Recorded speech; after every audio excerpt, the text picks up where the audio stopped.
and welcome to another exciting show. And our guest tonight is Survival Steve. Good evening, Steve. And Hello.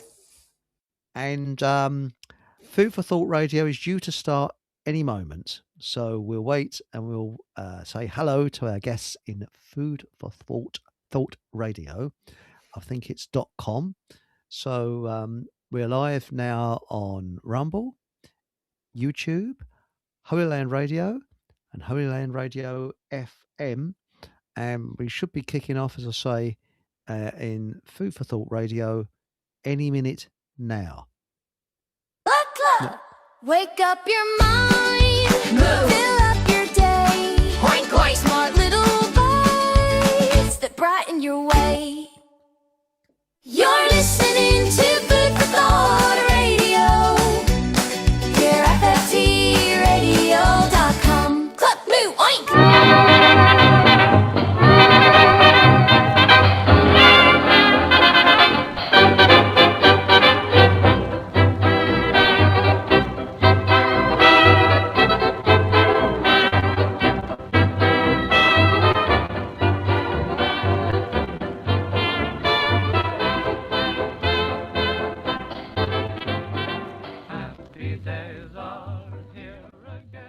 Good evening and welcome to Food for Thought. Got the wrong teeth in. Food for Thought Radio, who's just joined us. We're on Rumble, YouTube, Facebook, Telegram, and Holy Land Radio, holylandradio.com, Radio Soapbox, and Food for Thought Radio. So there we go. And welcome everybody in chat. And our first person in chat tonight is Aunt Sally. So, Aunt Sally, you've got a celebrity or a politician, preferably, of your choice that we can stick a two-finger salute up at. So, there we go. So, you're the first in. And good evening, Aunt Sally. And we've got Ricardo Blake TV. Hey there, everybody. It's Chat Happy Monday to you all. Excellent. That's what we like to see. And we got Alice Gorgeous, Sam. Who's this geezer? Don't know who he is. Never seen him before. And Mike Mantis. Now, tonight, we're looking at positive things we can do. Optimistic solutions. We've had enough of doom and gloom, war and nasty things like that. This is going to be upbeat. And if anybody out there, there's a link to the studio in my Telegram channel and also on Facebook channel as well, which you can link to and come into the studio. And if you've got any good positive ideas, you're most welcome to speak. Now, I was talking to Steve before we went live, and we are at war. No, I'm not talking about with Iraq and Israel and Ukraine and Russia and all that crap. No, I'm not talking about that.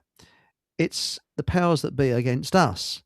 And I was saying there was a chap called Gerald Gardner who, during World War II, alleged that he was into witchcraft in a big way. Now, there's two types of witchcraft. There's the black stuff, which I think governments and that apply to us and try and work on us, the nasty, evil stuff. And there is the white witches who were the medicine ladies, who were the good people. And they're not, I don't believe in dabbling in demons and hoojiby floojiby and things like that. I think that's very, very dangerous, extremely dangerous, because you don't know what is going to be conjured up. But if you've got goodness in your heart and you're trying to fight against evil, you've got to use all the weapons, psychological things, or the positive energy you can. And Gerald Gardner said that during World War II in the New Forest, groups of witches carried out, and this is white witches, I hasten to add, not black ones. No, I'm not talking about colour of skin. I'm talking about the art of it. They actually did these go-away rituals, and he reckons that they did this during the Spanish Armada, and that's why the whole Armada got wrecked by a huge storm that blew up that protected Britain. Now, which is did the same with Napoleon when he was going to invade Ireland, I don't know, because Napoleon was planning to invade Ireland, and they had all the invasion fleet because he knew that Britain had a very, very small garrison on Ireland, and a huge storm blew up again, and it smashed the entire invasion fleet up. So there it is. Now, I don't know if anybody wants to see a little bit of Gerald Gardner, but I have got some here. And don't worry, Steve, you're going to get a word in edgeways soon. But this is just sort of, this is a short interview. I'm going to show a very small snatch of it because it goes on a bit, that he did in the 1950s. So here we go. We're going to switch this over now and see if we can actually. Here we are. Most of it is just to have a little dinner and a dance. Well, what do you dress in when you dance?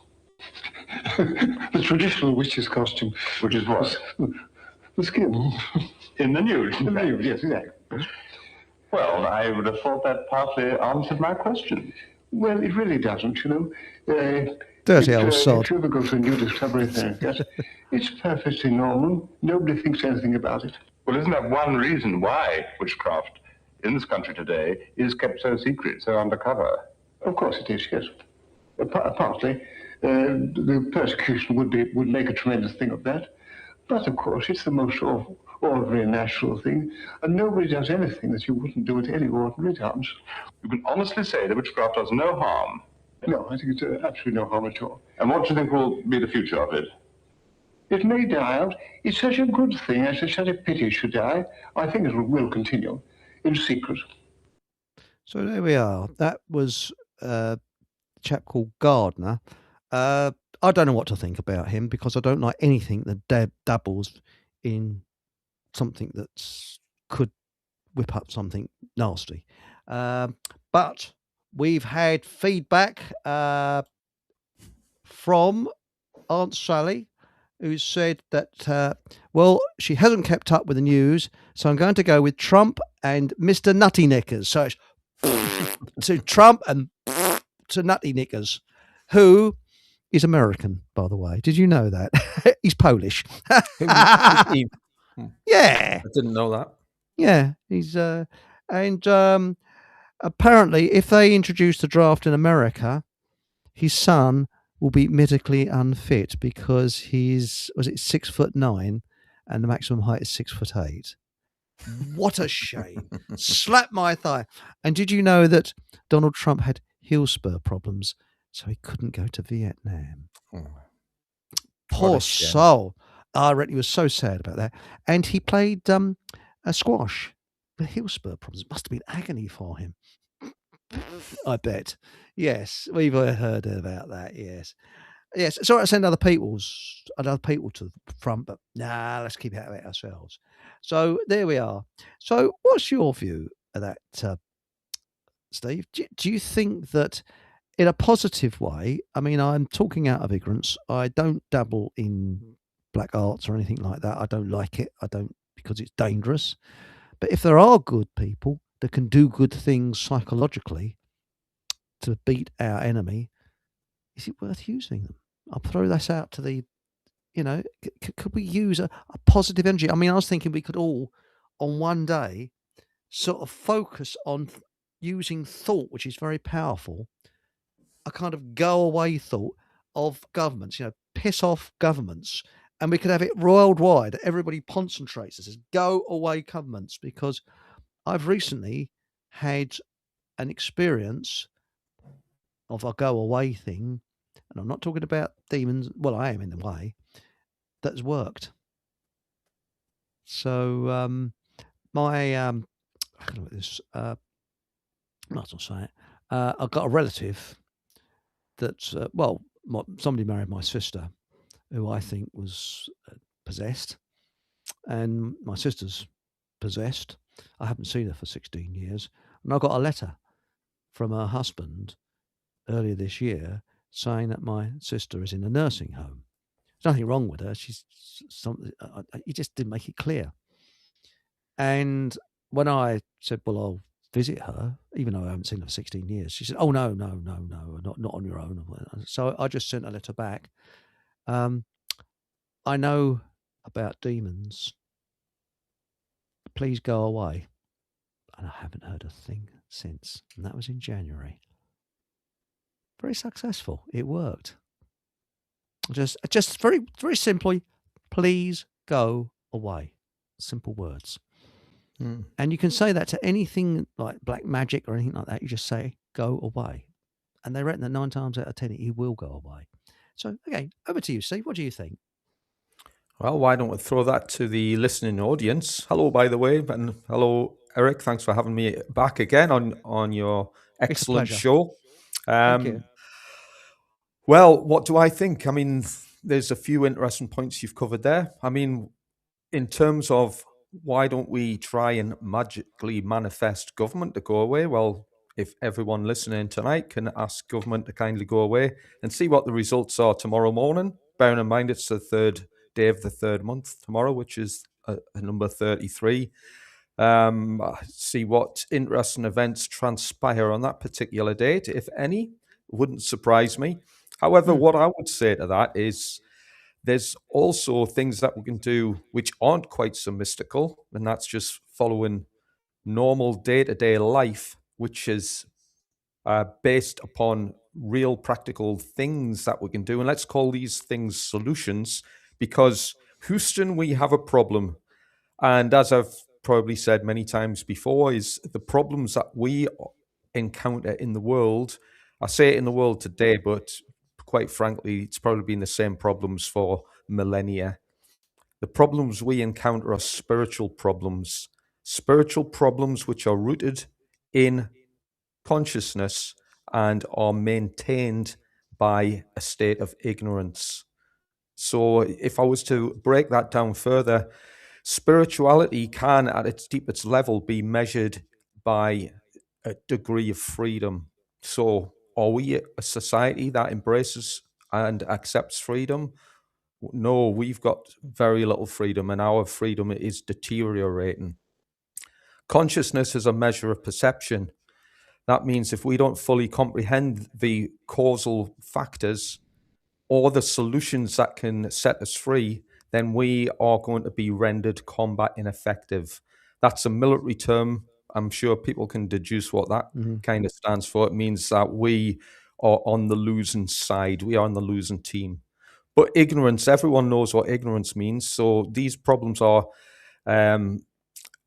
enhanced by a state of ignorance. So I would say the world in its current state of consciousness, it has been rendered into a state of ignorance through many reasons. We could blame education, we could blame government authority, we could blame societal degradation, but ultimately we have allowed ourselves, we have enabled ignorance through our own lack of care, which has been, or our lack of care put out into the world. If we cared enough, we would care enough to look into certain facets of knowledge. We would, if we cared enough, we would do enough due diligence to realize some of the problems that are being created, and if we cared enough, we'd actually do something about it.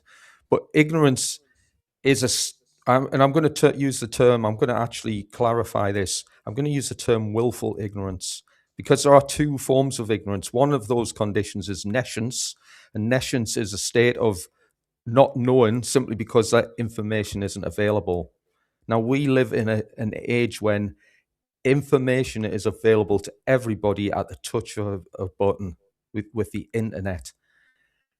I do accept that there's been an awful lot of information to digest and to disseminate, and that makes things difficult. But ultimately, we are in a state of willful ignorance. That means that we have willfully turned a blind, and I'm not, blaming a particular group of people, a movement, a creed, a color, or individual, or a nation.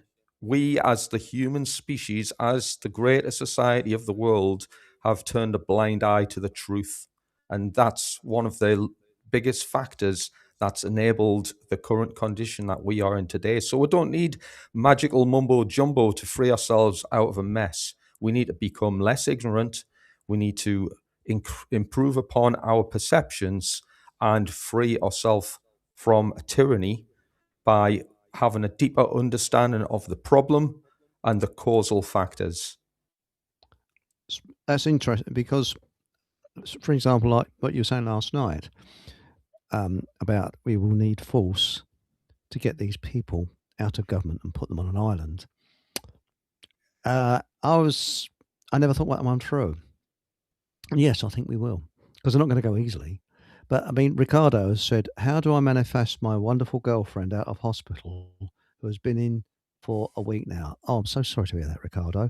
Well, let's all think positive thoughts in your direction, because it did actually work. There's a gentleman that lives in Siam, and he was feeling very, very low. And I don't know how. I think is that they're ahead of us or behind us in time. I think they're. No, hang on a minute. East is least, west is so. They're west, so I think they're ahead of us in time. And he's an English chap, and he suddenly felt, wow, felt okay. And at that time, I'm going back several years now, we was all doing this sort of saying, if you're a bit down, let's think positive thoughts. And when we were doing the positive thoughts, it was at that time that he felt, a bit better. So I think it does. Thought does help. But when you look at the way we are being psychologically damaged and destroyed, for example, everything is pessimistic. And you've only got to look at television. Now, you look at television 40 years ago, and you can see it on YouTube, how upbeat and happy it seemed to be. Happy shows. The first, it's weird, this is weird, the first colour television show was the Black and White Minstrel Show. Duh. And things like that to make people happy. Now it's all doom and gloom. So we've got to fight psychologically against that. You think of the suicide rate that's going through the roof, not the moon. People are looking down, depressed, miserable. And I'm sure that people were a lot happier years ago than they are now. So even with all the sort of marvelous gadgets we've got and the internet and things like that, so I think we can do something positive now. What about you Christians out there? All kinds of religions. What about if all the religions just put one day aside and just prayed to get shot of the crap that rules over us? Would that work? I don't know. It might do. Oh, hang on, we've got a Royal Hanorak in the audience. Hey. Hello, Good mate. evening to you both. Good Hello, evening. mate. Have you any positive? What do you think about this idea? I mean, by the way, tomorrow the 3rd, was the balloon's going to go up, isn't it? Balloon? Well, as they say, because my old granddad used to say, "Oh yes," when there was going to be a war. Oh yeah, that's when the balloon goes up. It's an old saying from when the war starts. Because I suppose they put a balloon up. Well, they're like 68 date numerology for World War. So I was having a quick look at that for March. 19th of March would be the perfect day for that. Because that's the 68 date numerology for this month. But you're saying about positivity. I do a lot of acts of kindness and things in supermarkets and stuff like that. Knock a pound off somebody's shopping, or buy them a cookie that they've got in their collection, as buy that and stuff. And I think positive affirmations are important. I mean, how often do any of us say "I am perfect health," for example? I agree. I say that every single night. I have a little routine of what I do when I go to bed. So I say things like the Lord's Prayer. I'll do something about parasites just to keep my mind clear, etc. And then I basically tell myself I'm perfect health. I am kind. I'm loving. I'm caring. And it's not being big-headed. It's the world. Their world wants us to be negative and down and low, but that's how we beat them. That's how we fight them. I am perfect. I agree. Health, I agree with you. I agree. I'll tell you something that got me. I probably said this the other day. I was walking back from the supermarket, and I was a bit pissed off. I was just, and it was cold, it was damp, it was, and it was about just dusk, just getting dark. It's more sort of leaning towards dark than light. And there's a couple of people. There was a car coming out of a side road, and there was a lane, and I stood back to at least two people who were, I assume, of West Indian origin. And I made a lot of assumptions. And the second assumption is I think they were Jehovah's Witnesses or something like that. And this chap's wife gave me the most fantastic smile I've ever seen. You could see kindness in her eyes, because I always say look into the eyes. And she smiled and she said, God, what was it now? Bless you. Thank you for standing back. And I sort of went, and it was like a sort of shot of, it really bucked me up. It really made me feel good. I said, oh, it's a pleasure. She was so polite, but there was some force, positive, kind force that came towards me from that woman. And her husband was a very, very smartly dressed, very nice people. And I don't know what it was. I just got a good, positive, and the rest of my journey walking home, I felt really good after that. Just those couple of words. So I think that we can pass on good tidings. And now we've got a question for you, Steve. Now, where are we? Now? Yeah, Steve, we got Asperger's as fudge. I like that name. Yeah, a cultural attaché, And who are you? Our cultural attaché, Asperger's as fudge. Question for Steve. I believe you have said, according to natural law, it's lawful to take preemptive violent action against tyranny. Is it not the same justification for the attack on Iran? I've got an answer for that, but I'll let you go first, Steve. Great question. Yeah, thanks for bringing up natural law, because this is a solutions-based show, and obviously, I may as well get the solution out there as soon as possible. The solution, incidentally, is natural law, so we can all go home now and have an early night. However, there is a little bit to learn in order to understand, accept, and acknowledge how natural law works and how it happens to be the solution to globalized tyranny. But we'll start off with Asperger as fudge's awesome question. Yes. So, is a preemptive strike admissible under natural law? Well, first and foremost, in the universe, the way the universe is formulated, and I'm going to cut to the chase here, there's two underlying principles. The first of which is the non-aggression principle, and that pretty much goes by what it says on the tin: don't do harm to anybody. But if somebody does harm to you, or you are in fear of harm being done to you out of threats being made, for example, then you can invoke the second underlying principle of the universe, which is the self-defense principle. We are all born equal, and we were all given rights under the laws of God. One of those rights is the right to live.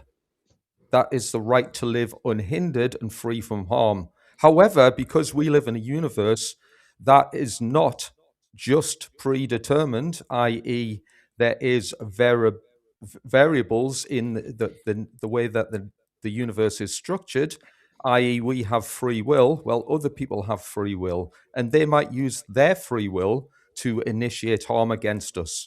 That's why we have the self-defense principle, where we can defend ourselves from the negative influence of the free will of others who are intent to do us harm. So, if somebody has threatened you or I, then I have a moral duty to defend myself. And me personally, I will certainly defend myself. And if it means using lethal force to counter the force that's being used against me, or the threat of force, then lethal force it will be. In terms of, can lethal force or violent means be used against another nation? Yes, the same rules apply. However, this is where we need to start waking up to how the universe is organized, and some of the moral laws that run in partnership with the principles behind the universe. A nation is a piece of dirt that a group of people, a collection of people, live upon. All of these people who count themselves, let's just say they count themselves as Iranian or American, well, who gives anybody the rightful authority for one man or a small group or an organization amongst those peoples to determine the outcome to another group of people on another patch of soil? So who gives America, for example, the moral authority to cause violence upon, even if it's let's see, predetermined or otherwise? Who gives America the rightful authority to lay claim to be able to attack using violence another nation? That's an interesting point. I don't know what you think about that, Eric or Paul. Well, my view is that we don't know the truth, what's coming out, because the first casualty of war is truth. But what I do know is on both sides, there's dead people. People have been killed. And as well as dead people, there are people that are severely injured. There is people that will be psychologically damaged for the rest of their lives. And it's all, the Iranians are teaching Israel a lesson, and Israel is teaching, and America are teaching the Iranians a lesson. But who will, in, say, 10, 20, 30 years' time, give a shit about what's happening now? Who gives a shit about the Vietnam War that's been over for umpteen years? Who gives a shit about most of these wars? You go up to most youngsters in the street and ask them about World War II, they won't have a clue what you're talking about. And the fact of the matter is, who is leading these wars? It's governments, leaders, getting people into fanaticism. I'm sure that if you pick, say, a moderate, say, family type of person, and let's pick a country, say in Israel, and just picked them up, put them somewhere else, and then you got an average Iranian and picked them up, put them in the same room, they'll probably get on all right with each other. And when you think about it, we were killing German people 80 years ago. The thought of killing German people today is unthinkable. We just wouldn't do it. Just couldn't do it, because that country psychologically is closer to us. Iran is a long way away, thousands of miles. And in the American perspective, I mean, it's halfway around the world. I mean, about what country has Iran ever invaded? And do they pose a threat to America? And they say, oh, it's with terrorism and all that. Well, if that is true, which I doubt, so you got to bomb a country just for less than, probably, I don't know what the percentage of terrorists would be, less than 1%, probably, probably be minute number of people. Why not just deal with them on their own?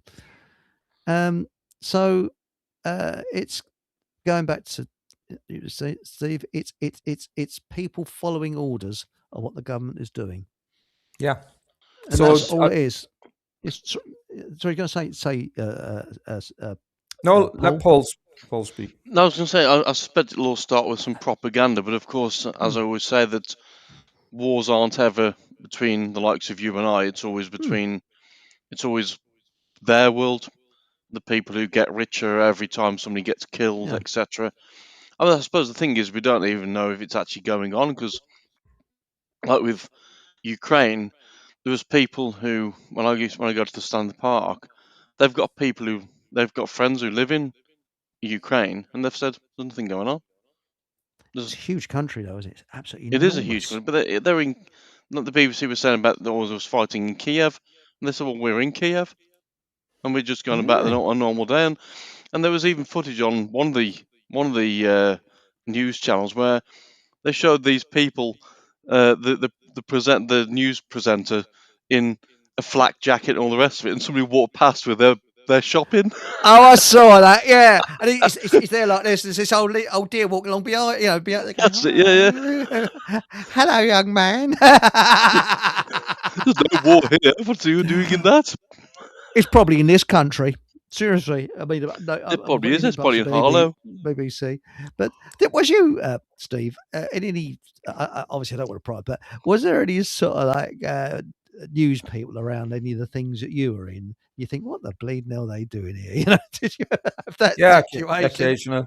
Yeah, occasionally. I mean, one of the reasons why I know the wars are a hoax is because I've been to enough of them, and I've seen behind the curtain to see what really goes on. And don't get me wrong, this isn't blatantly obvious. It wasn't until I had an education in the occult did I really understand at a deeper level how this whole mechanism works, how the death cult works. So to continue with Asperger's point in terms of I'm guessing he's kind of proposing the idea that a war with Iran, for example, is legitimate. Well, I would argue no war is ever legitimate. It's always based on lies and deceit. And I'm going to put that in capital letters. All wars are based upon lies and deceit. Spot on. And they're always for hidden agendas, which, as I said yesterday, generally involve money-making opportunities and are part of, and this is probably the harder thing to digest, as part of their satanic blood rituals. So because government is a religion, and I'll say that again, government is a religion. That means people have to be under religious mind control in order to fall for the lies and deceit and the religious propaganda that they pump into society. The fact of the matter is, no country, no nation, no group, no community, no individual needs a government. It is mind control. It is religious delusions, and you have to be under significant mind control to accept any of their terms and conditions, simply because everything they do is designed purposely to destroy your God-given freedoms. And if anyone's wondering why we are facing tyranny in the world and it seems to be getting worse, well, it's because we're accepting tyranny because we've accepted a religious malfunction called government, whose very nature is to destroy your freedom. And if we think, and no disrespect to anybody who thinks that we can manifest by positive thoughts, prayer, or any other, let's just say, I'm not going to say mumbo jumbo because that sounds a little bit disrespectful, but to anything mystical, dream on, because the only way, because if we do that, what we've done is we've resigned ourselves to having an incomplete understanding of how the universe works, and therefore when we reach that point in our development, we become ineffective at rendering solutions. And I know this probably is going to drag on a little bit, but allow me to qualify that by mentioning a very particular tool of the occult. It's known as, by the way, for anyone new to this, the word occult means hidden, and it relates to knowledge, hidden knowledge. So the trivium is an occult tool, and it literally means the threefold pathway towards truth discovery. In order to find the truth, we have to go through a process. It's a process of logic and reason, which involves 3 simple steps. It's known in the ancient terms as I'm having a meltdown here. It's known in a more modern equivalent as don't worry, think about something else. No, I'm just having a bit of a conflab with my notes, because in the modern world it's known as knowledge, understanding, and wisdom, but in the ancient terms it's known as grammar, logic, and rhetoric. So excuse my confusion on that. So we can think of this as the way a computer basically works. So input, processing, and output is probably an easier way to kind of understand those terms without giving it some sort of dialogue as an explanation, but input, processing, and output. We input information, and that information can be built upon good information or it could be bad information, which is why the powers that be spread lies, deceit, and disinformation, because we are then given faulty information to bear our next stage of the Trivium process on. That next stage is the processing condition. In this condition, we then assimilate this knowledge and we come towards, it helps us to generate conclusions. And this conclusion would be known in the ancient world as rhetoric, but in a modern term, it would be known as the output. So our output can be formulated upon either good information, which has been well processed, or bad information, which has been poorly processed. The result of this is what formulates reality. So if we've got bad information, the reality that we experience is going to be built upon all of this lies and deceit and disinformation. Therefore, the reality we encounter is going to be set with problems. And that's what we're seeing in the world today. We've got problems because we're being fed upon a load of crap by a bunch of imbeciles, and we've had our minds washed in the middle of it. So we're not operating at full capacity. That's brilliant. Now, the thing is, I've said in the advert, it's a feel-good show. Now, what's happening now, Polar Hat Farmer, I don't know whether, I think he's busy tonight, but he might be on. Yeah. He's setting up these food hubs, which is good. We're growing our own food. I'm growing my carrots. So I've got some carrots. I'm all right with carrots, all right? So if you've got any problems seeing in the dark, I'm the man, I've got my carrots here. Not at the moment because they're not growing yet. But those are positive things. There's people setting up hubs. I know around where I live, there's a hub at Stansted Abbots where you can go on Wednesdays and have a cup of tea and a fruit bun and whatever, which is very, very good. And there's a lady, Jo, she's doing some really good stuff there. Now, the thing that I'm thinking about is, okay, there's two things we've got to do. Highlight who the enemy is, and it's government. Okay. How are we going to get rid of the bastards in a positive way? How are we going to get rid of those bastards? Seriously. And the way I see it is to educate people. And as I said many times before, under mass formation theory, 30% of people will believe everything the government said. They're dead from the neck upwards. Forget about them. Don't even waste your time with them. 40% go with the flow, and 30% are us. All it needs is 5% of the 40% that go with the flow to come over to our side. Not that many.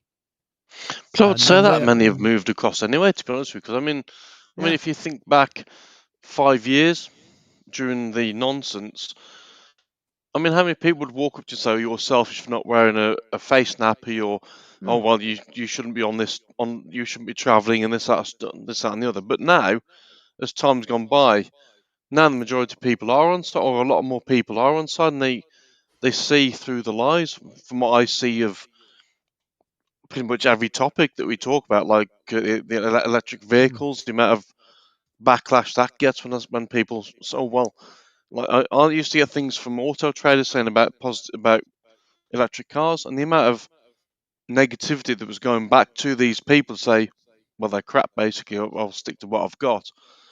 But also on the spiritual side of things, I think the spiritual side is one thing that we should be looking at, because I agree. We are spiritual beings. Yes, we are physical, legs, arms, everything else, but we are also spiritual, because I guess our thoughts could potentially, if there was enough of us work together, it potentially could defeat the powers that be. Because the more positivity we get the more positivity we give ourselves and to our neighbours, the more we're starving the satanic world of fear and negativity, which is what they thrive on. You're right. And this situation I had in my family with a psychopath, who I believe was a psychopath, thrived on creating nervous tension and stress. And what I said earlier this year, please go away. You're gone. Now, any normal person would have sent back and said, well, would have, no, gone. Frightened them off, hopefully. But the fact is, and this is interesting, Orwellian 88 said, I was introduced to Neville Goddard's manifestation by a girl I was dating a few years ago. Blimey. Enough to say it certainly worked for me. All positive. So there we go. Because I think he croaked it quite a few years ago, Neville Goddard. I mean, he looked as if he's on his last that interview. Now, David Lynch's Twin Peaks, I remember that, came out of his observation that people were being fed toxic media. Garaman Bozio, don't know if I pronounced that right, taking entertainment pleasure from the miseries and suffering of others. Yeah, that's right. I mean, how many people are sitting watching the television, scoffing their crisps, going, "Oh, look at those missiles going over! Oh, bang, crash, wallop!" Look at it like a bit of a firework display, not completely detached from reality. That underneath those missiles, there's probably dead bodies, terrible suffering, grief. What for? So just a bunch of arseholes in government, and that's it, really. And that's it. Well, that comment there is quite interesting because when you think about it, one of the things that people were addicted to in the 80s and probably I suspect probably still are now are things like your soap operas, like EastEnders, and you get to Christmas time, even though it's a pagan celebration, but gloss over that bit. You've got what should be a potentially positive time of year, and you'll have millions of people sitting around watching EastEnders and watching, I don't know, somebody get murdered, or somebody says they're having an affair with somebody else, and it's all negative. I agree with that. It's completely. I suppose that's what television's all about, isn't it? And it's all about negativity and bringing people's vibration level down. And the longer they can keep them down, the less likely they've got of somebody actually waking up and retaliating and saying, "Well, hang on a second, we could all form a group here and look to do things to sort things out." Well, Ivan Courts made some very good points. Yeah, brilliant. Gnos, logic, rhetoric, and he said that is what I brought up when I was on, and you can come on again, mate, because there's a link to the studio in the advert. So if you want to come on, you're more than welcome. And if you want to disagree with any of us politely, please do. We don't mind. It's an open mic night, so you're welcome on. And he's made some very good points because he mentioned that. Excuse me if I'm not quoting him directly, but he said something like along the lines of everything is mind, or everything. Certainly, everything starts from the mind, and certainly one of the leading principle in Hermeticism is the universe is mental, i.e., we live in a mental universe, mentally orientated universe, because all is mind. Everything. One of the other principles in Hermeticism, and again, these are the natural laws of the universe. These are unchangeable. These aren't something I've just made up. These aren't my beliefs. This is hardcore objective facts, which can be found by sufficient study of spiritual science. One of those laws is the law of cause and effect. All effects begin as a cause, and causation is a facet of the mind. So all effects have to start in the mind before we physically apply that into the world. So when I mentioned earlier the trivium, the threefold pathway that leads to the truth, well, this is what reality is formulated upon. So, I mean, a lot of people, and no disrespect, but if we're talking about positivity and we have to be positive, well, yeah, this is only part way towards manifesting a reality. The trivium does not yield just because we are of a positive spirit. In fact, I would almost argue that it makes little difference, because here we all are as happy as Larry, while the government are still torturing us and enslaving us and making things a lot worse. Well, do we have to be more positive?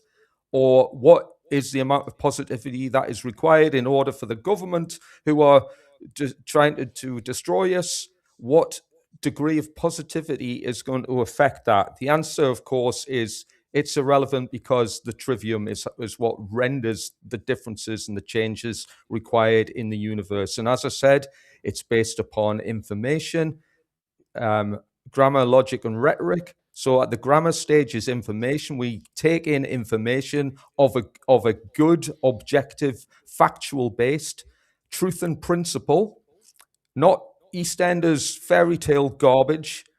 If we take in good information, we can process that at the grammar stage. We can process that, dissect the things that work, get rid of the nonsense, and then come to workable solutions through the processing or the rhetoric stage. It has to go through this 3-stage process. The frame of mind, if people want to be in a positive frame of mind while they do the trivium's method, brilliant. If they want to be a little bit negative while they do that, again, crack on. Or if they want to be a little bit of a halfway house, I'm neither positive nor negative. In fact, I'd say I'm mostly a little bit on the negative side. It makes no difference, because the process is still the same. To manifest reality, to come up with solutions, the trivium process is a requirement. And because we don't get educated in the trivium process, but the elite level do, well, guess which side is going to be more able to set the conditions they want? I agree. The thing is, how does anybody make us, excuse the term, battle ready? I don't know if that's the correct terminology. I mean, imagine we were the elite now. We'd be having a bleeding field day. How stupid people are. I mean, you'd be feeding them crap most of the time, which the so-called truth groups are taking up.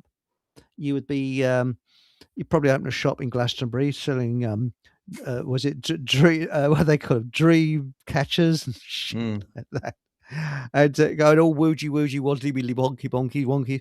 Yeah, whilst we're wandering around like that, that's what the government did after World War One, when this country was on the tipping point of the revolution. And because you think about it, you had trained soldiers coming back from the front who you had to use weapons. And that's why the 1920 Firearms Act was quickly rushed through Parliament to stop people buying weapons over the counter, which they could do before 1920. And if you look at the newspapers around that time, they did a kind of, they dumbed it down deliberately. It was on it. That's how the firm John Lewis came about, because John Lewis believed there was going to be a revolution, so he made his company more sort of socialist in a way. So the workers sort of ran the companies, kind of thing, because he believed he was ahead of the tide, because he really believed there's going to be a communist revolution in this country. But the thing is that it's very difficult. Could the powers that be shooting themselves in the foot? That's another thing to put out. Have they gone too far? And a question of sitting back on, if they've got enough rope, they'll hang themselves. I don't think so. I mean, I personally don't think so. I mean, if we were to look into the works of Alice Bailey, and again, I'm not trying to encourage her particular stance on or worldview or political opinions. Alice Bailey was an occult author. Again, it might have been about 80 or 90 years ago, but she wrote a book called The Externalization of the Hierarchy, which kind of explains exactly what we're going through right now, in which, I mean, just to put it kind of bluntly, all the dark deeds would be brought to the surface. It would be thrown right in front of our face. And I'm talking about things like, we've seen the Epstein files for what it is. And if anyone thinks this is all fine and dandy, well, essentially what this means is all the dark deeds would be put in front of our face, and that would show who had ultimate power in this world, simply because the hierarchy have exposed themselves as child-eating murderers who can do heinous things to children, and society just plods on as if nothing's happened. Nobody gives a crap, essentially, or few enough people give a crap. Why? Because we've been brutalized and psychologically tortured over the last 6 years, if not more. Right. And we've reached a stage in our psyche, basically, the psyche of the human family has been destroyed to the point where we can tolerate heinous activities conducted by members of our leadership and literally still vote for them, still pay our taxes, and still admire and respect them, because that's what society's at. Well, the thing is, what stage? How do we go forward? How can we positively go forward? I mean, we know who the enemy is. We know I don't know what needs to be done, but my particular slant on it is to ignore the bastards out of existence. That's one way. But I mean, what is the best way? I mean, I don't know. I mean, I've got no experience in this matter whatsoever. I'm not as about 90% of the people have any experience in it. You have been a military man. From a military point of view, what is our best way forward? Seriously. Well, I've studied this at length. I mean, I even produced a 45-minute presentation on using military terminology, military tools, and strategy to explain and demonstrate basically the way out of this mess. The way out of this mess, and I mean the way out of this mess. I mean to render some of this a little bit short. Ignoring them out of existence cannot happen.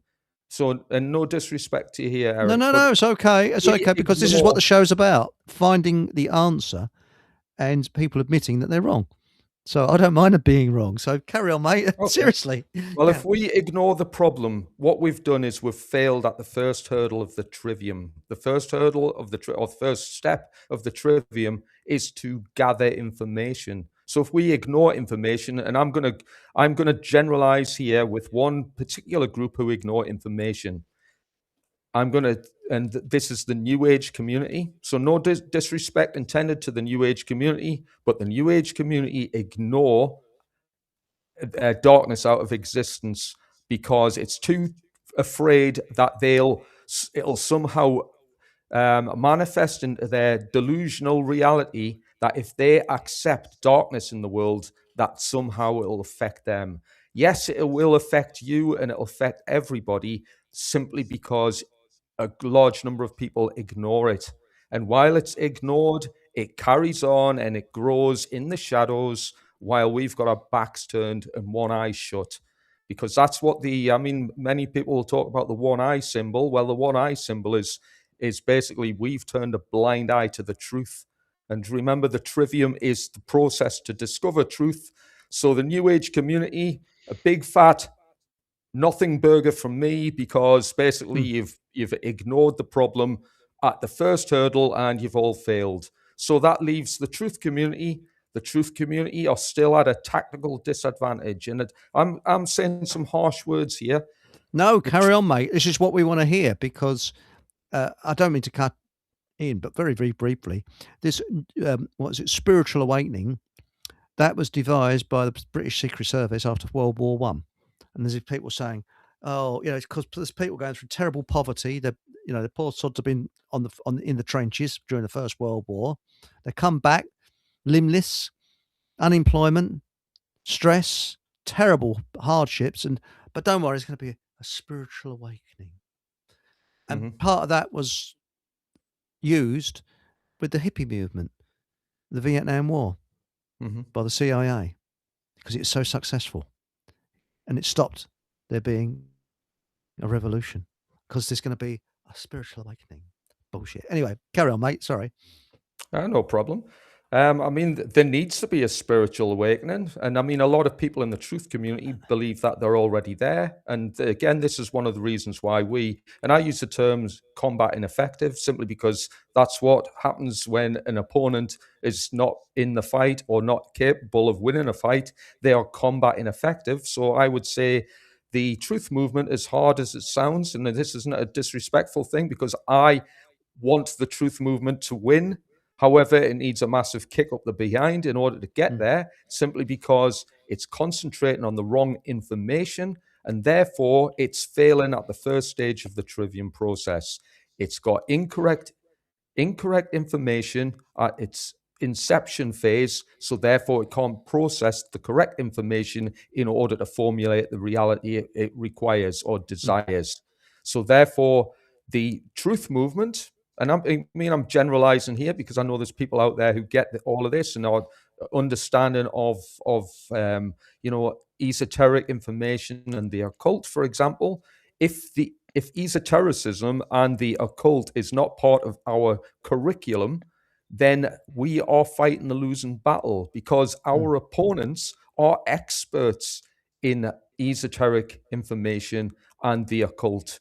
They are experts. They've had thousands of years ahead of the majority of people on the planet. That's why they're the elite and we're not. We're the slaves because there's a massive power differential between the knowledge that they've accumulated and the information that we, and I'm again a blanket statement here, that we as a movement of people in a large part will readily ignore. So as I said earlier, spiritual problems, because spirituality is a measure of freedom, rooted in consciousness, because consciousness is about perception, i.e. you could say this is the second stage of the Trivium process, about rendering information and processing it in order to come to a perception, and it is maintained by a process of ignorance. So if we ignore information or we rule it out because we're not ready to accept it, or we're spiritually too immature to accept it, well, that's why we're losing. Yes, I agree. But there are examples in history where there's well, I'll give you a perfect example. I'll go back to the Vietnam War. America, the most advanced militarily country, had B-52 bombers, huge army, as many bullets as you wish to have, modern guns. And what did the North Vietnamese have? Bicycles and AK-47s. Very, very much outgunned. Very, very much a losing side. But what did they do? They used their brains and they beat them. They beat the Americans. How the bloody hell? And when you think about it, the ingenuity they used. And the thing is that you would have thought, if you'd have looked at the armies when the Americans got involved after 1964, although they were involved a little bit before then with secret troops going in, but that was when the main bulk of the forces went in. You'd have said the Americans will lick it within a matter of months. They didn't. It was the longest war the Americans have ever been in, and they well, look what happened in Saigon, when there's helicopters landing on the American embassy roof, getting the people away because the North Vietnamese had beat them. Had actually swept right the way through to Hanoi. Saigon. Hanoi's in the north, Saigon's in the south. So there are situations where a minority can do a heck of a lot of damage, can do a hell of a lot. And I'm not talking about violence or anything like that, but we're fighting a different war. It's a psychological war. How are we going to beat this psychological war? And I think if enough of us think it through, there's some brainy people out there. Look at in chat. I've got some very intelligent people.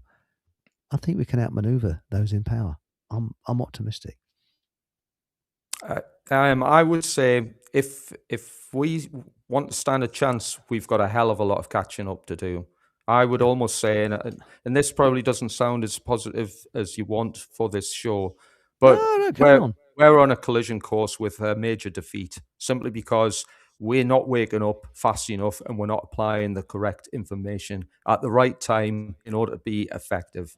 And I mean, I've outlined this quite succinctly in what I've called my battle presentation, battle picture presentation, which is essentially what would be known as a combat estimate in military terms.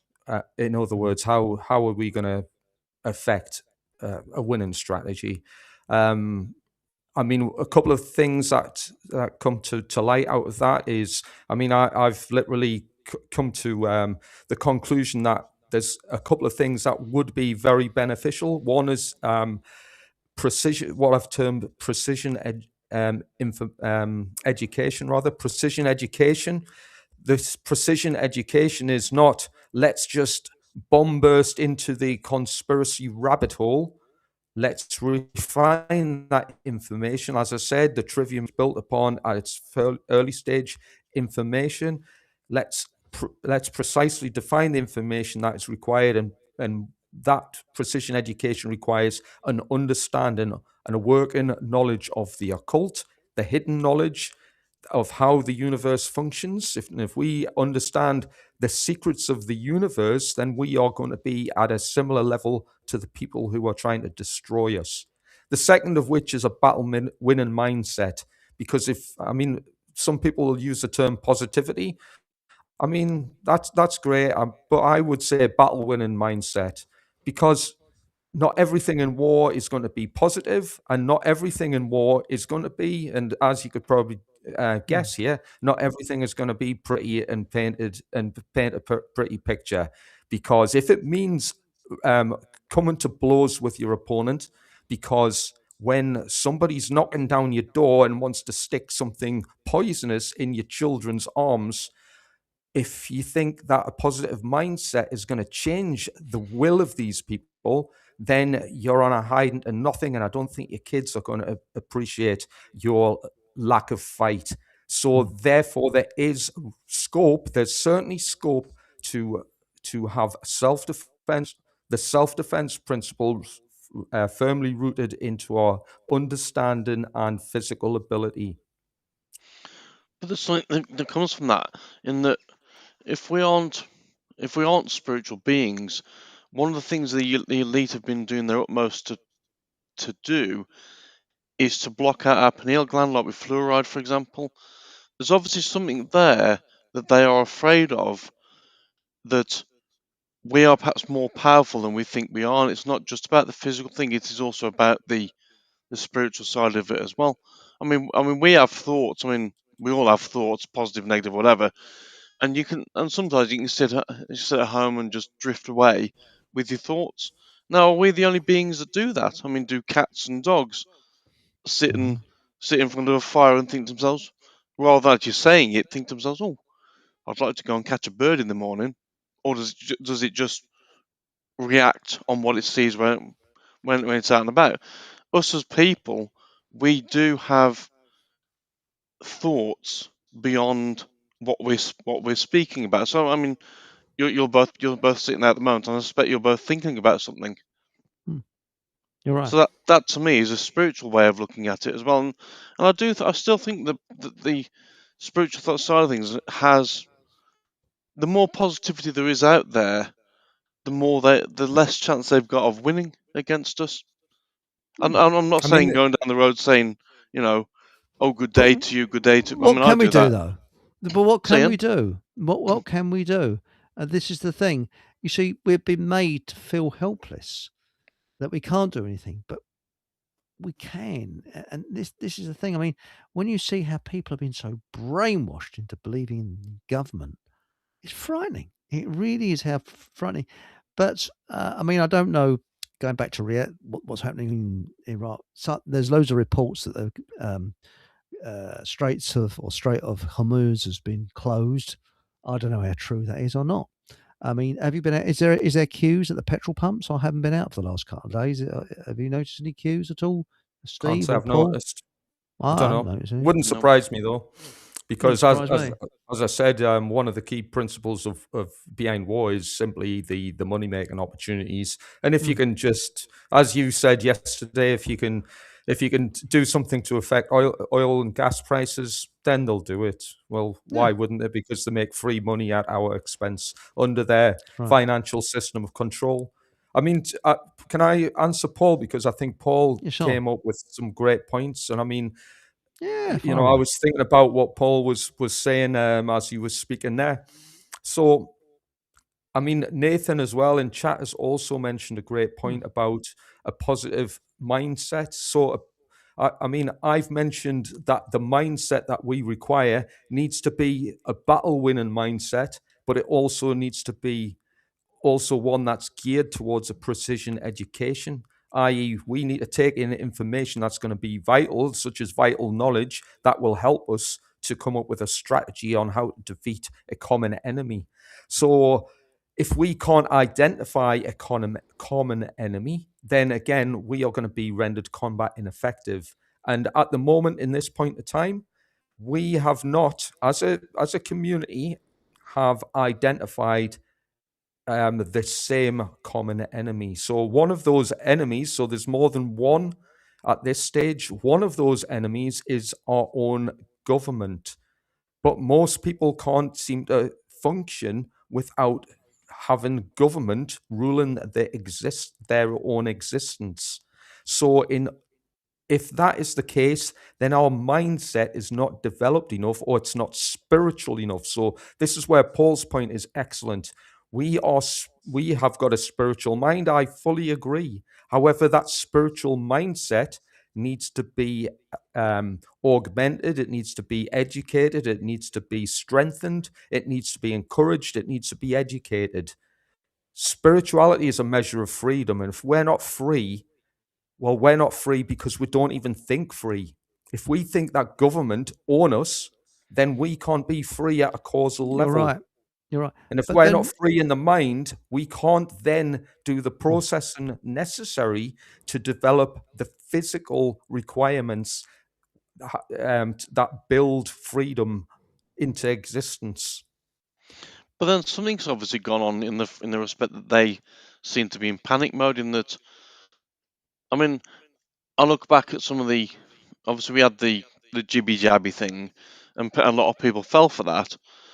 But then since then, we've had the likes of monkeypox and all this sort of stuff, where people have basically taken the mick out of it and basically just laughed and joked about it. And as soon as people start taking the proverbial, it disappears off pretty much overnight, and effectively the elite, as we call them, are then knocked back a few pegs. And I mean, how many of these things have they tried to get out, and they've come to nothing because people have basically been laughing at them, like you've said before, Chris. By taking the mick and having a laugh about it, it knocks them back a few pegs. But sometimes the unexpected happens throughout history, like I was saying earlier. The Spanish Armada, bloody great storm whipped up and just wrecked it. But apparently they had several attempts. Not just one armada, there was loads of armadas. And they failed. And this is why apparently the armada, what was left of the ships, went up over Scotland and went up and then down between Ireland and Britain. And some of the stragglers of the ships, the survivors went ashore. And that's why you got Welsh people and Scottish people and Irish people that, sorry, there's something on my screen there, that are very dark skinned from the moors of Spain. So, and there's, lots of Scottish people, as I say, Welsh, I don't know about British, or English rather, and Irish, as I say, have got Spanish ancestry because of that. Napoleon, again, was going to invade Ireland. What happened? Storm blew up. Bang!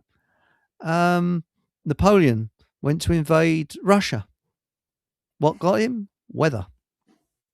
Same happened with Germany in World War II. There was 12 miles from Moscow. They could actually see the domes of Moscow That's close. 12 miles, and the weather beat them. Just think of that, you know. So does that mean they've been doing chemtrails since then? They probably did, yes.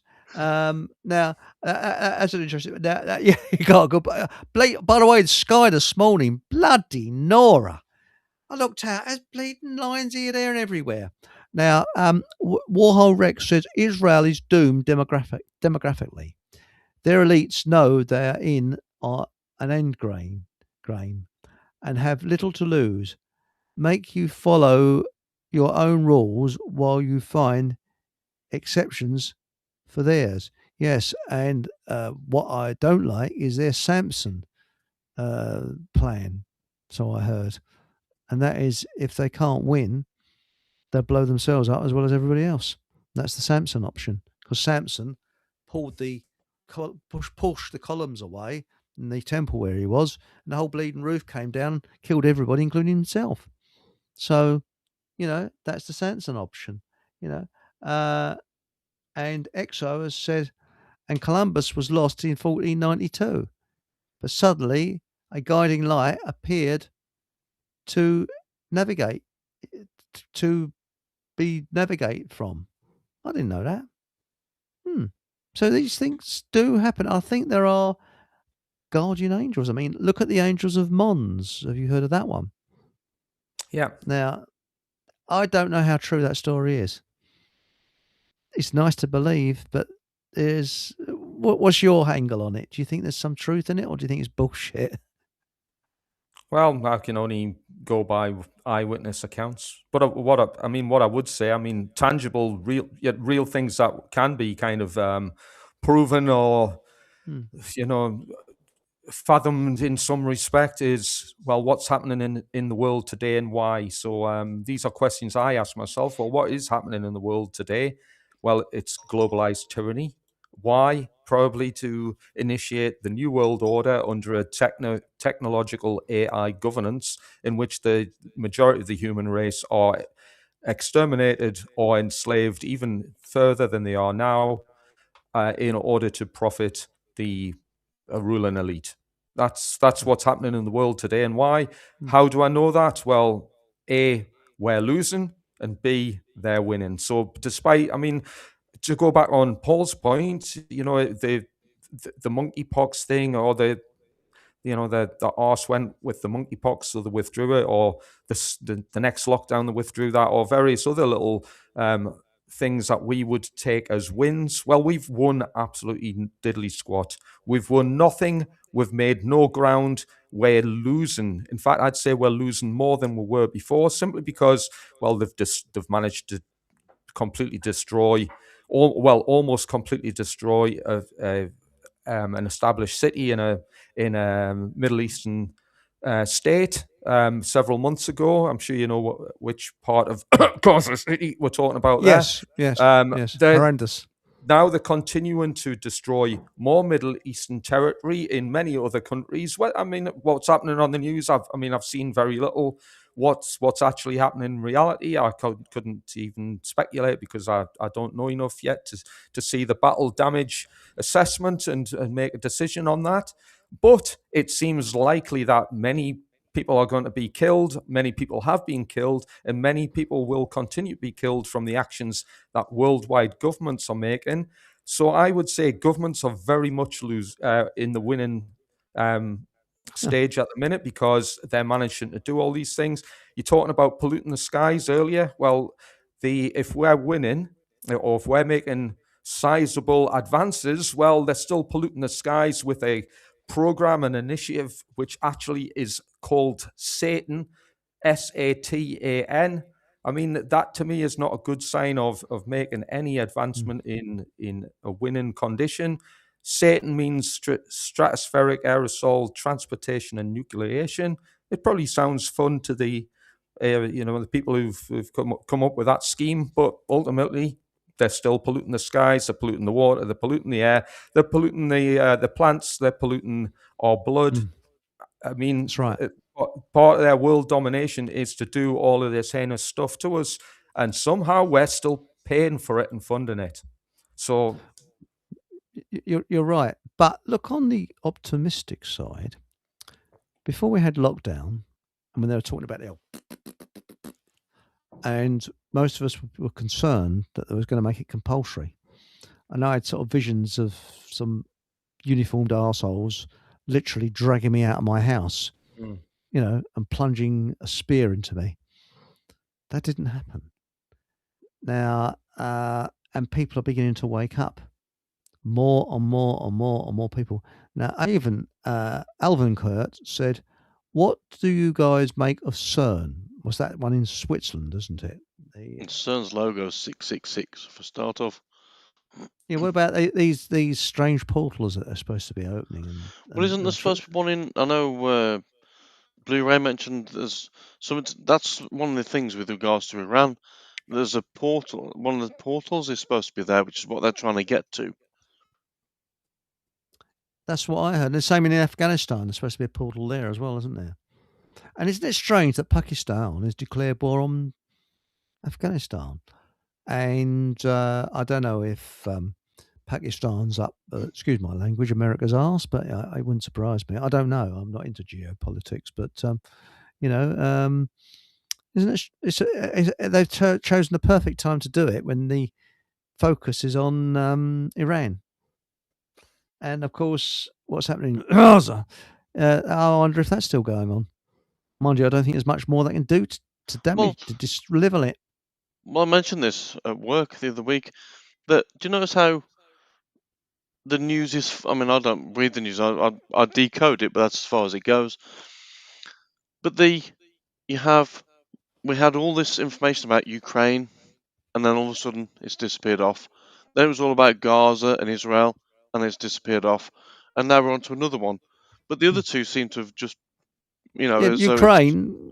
Are they all stopped? Are they having a tea break? Russians. Are you okay, comrade? Yes, I need some more coffee. Okay, be right over. I mean, who knows? Because that's what I mean. Do we even know that these things are even going on? I mean, that's what I was saying before. That, I mean, I take the news with a pinch of salt. I mean, Steve, you've done decodes. I decode on a fairly regular basis, and they all, as far as from what I can see, majority of things that get reported are false flags, which is effectively bullshit, I suppose. Yeah. But a lot of these false flags, I mean, again, I'm sure you guys are knowing. I'm sure lots of people listening in today will know that a lot of these false flags are not entirely false. So some of them are made to happen on purpose. Some of them are allowed to happen on purpose. It's known as MyHop and LIHOP. But that doesn't mean, even if something was completely fabricated, completely orchestrated from start to finish, I don't know, let's just say a school shooting somewhere in America on a satanic holy date, well, that doesn't mean that children weren't killed or people weren't killed or bystanders weren't killed. But one thing we do know is that anything on the TV, especially on mainstream media, especially on the news outlets, is in some way, shape or form going to be propagandized with disinformation, or even if it's just tiny amounts of disinformation.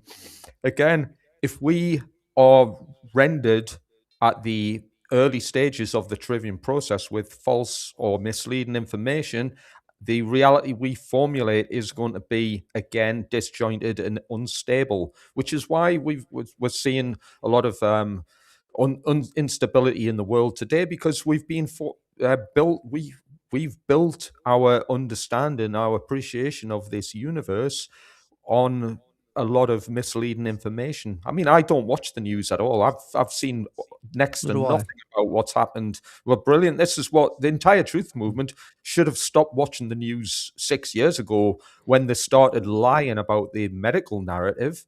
But and I mean, I want to be positive. I really want to be positive. But I can't be positive when there's people who claim to be truthers and freedom fighters, and they're still believing that government is the solution. And if they don't believe that government is the solution in their mind, they do with their actions, because they're still funding it and voting for it and allowing it to continue. So as far as I'm concerned, everybody in the truth community should have, and again, I'm not making judgments here. I personally don't pay a penny of tax because I don't associate with war criminals. I won't fund war criminals. I don't believe that international terrorism is a good idea. So therefore, I don't support and will not support, will not fund, and will not oblige government in any way, shape, or form unless it's to pull the hangman's noose. That's the only thing I'll do for government. But obviously, we're trying to keep this conversation a bit lighthearted as well. I understand that. Not everyone's probably. I mean, I've had a lifetime in warfare, so I can talk about these things without affecting my mental acuity. It doesn't affect me on an emotional level. But personally, I'm ready to do battle with the government who I used to work for, because they're all international criminals. They need to be met with the force of law, and because the force of law is completely broken, i.e. the British police force, in fact world police, because they've all associated and enabled international terrorism through the medical narrative. They've all established themselves as a completely broken entity. It needs to be abolished. They need to all serving policemen need to step aside, resign, as do all soldiers, as do all members of government. They need to resign. Otherwise, as far as I'm concerned, they've legitimized themselves as enemy combatants. Yes. Can I just chirp in there, say? So, something I picked up on there was you were saying that you tried to be positive, but because of other people's actions, you're more negative. But that's that's effectively the same as what the government are doing. They control people's minds. You're in control of your own mind, so you should be. I guess shouldn't be allowing, even if the truth community is losing, you still need to be positive with yourself.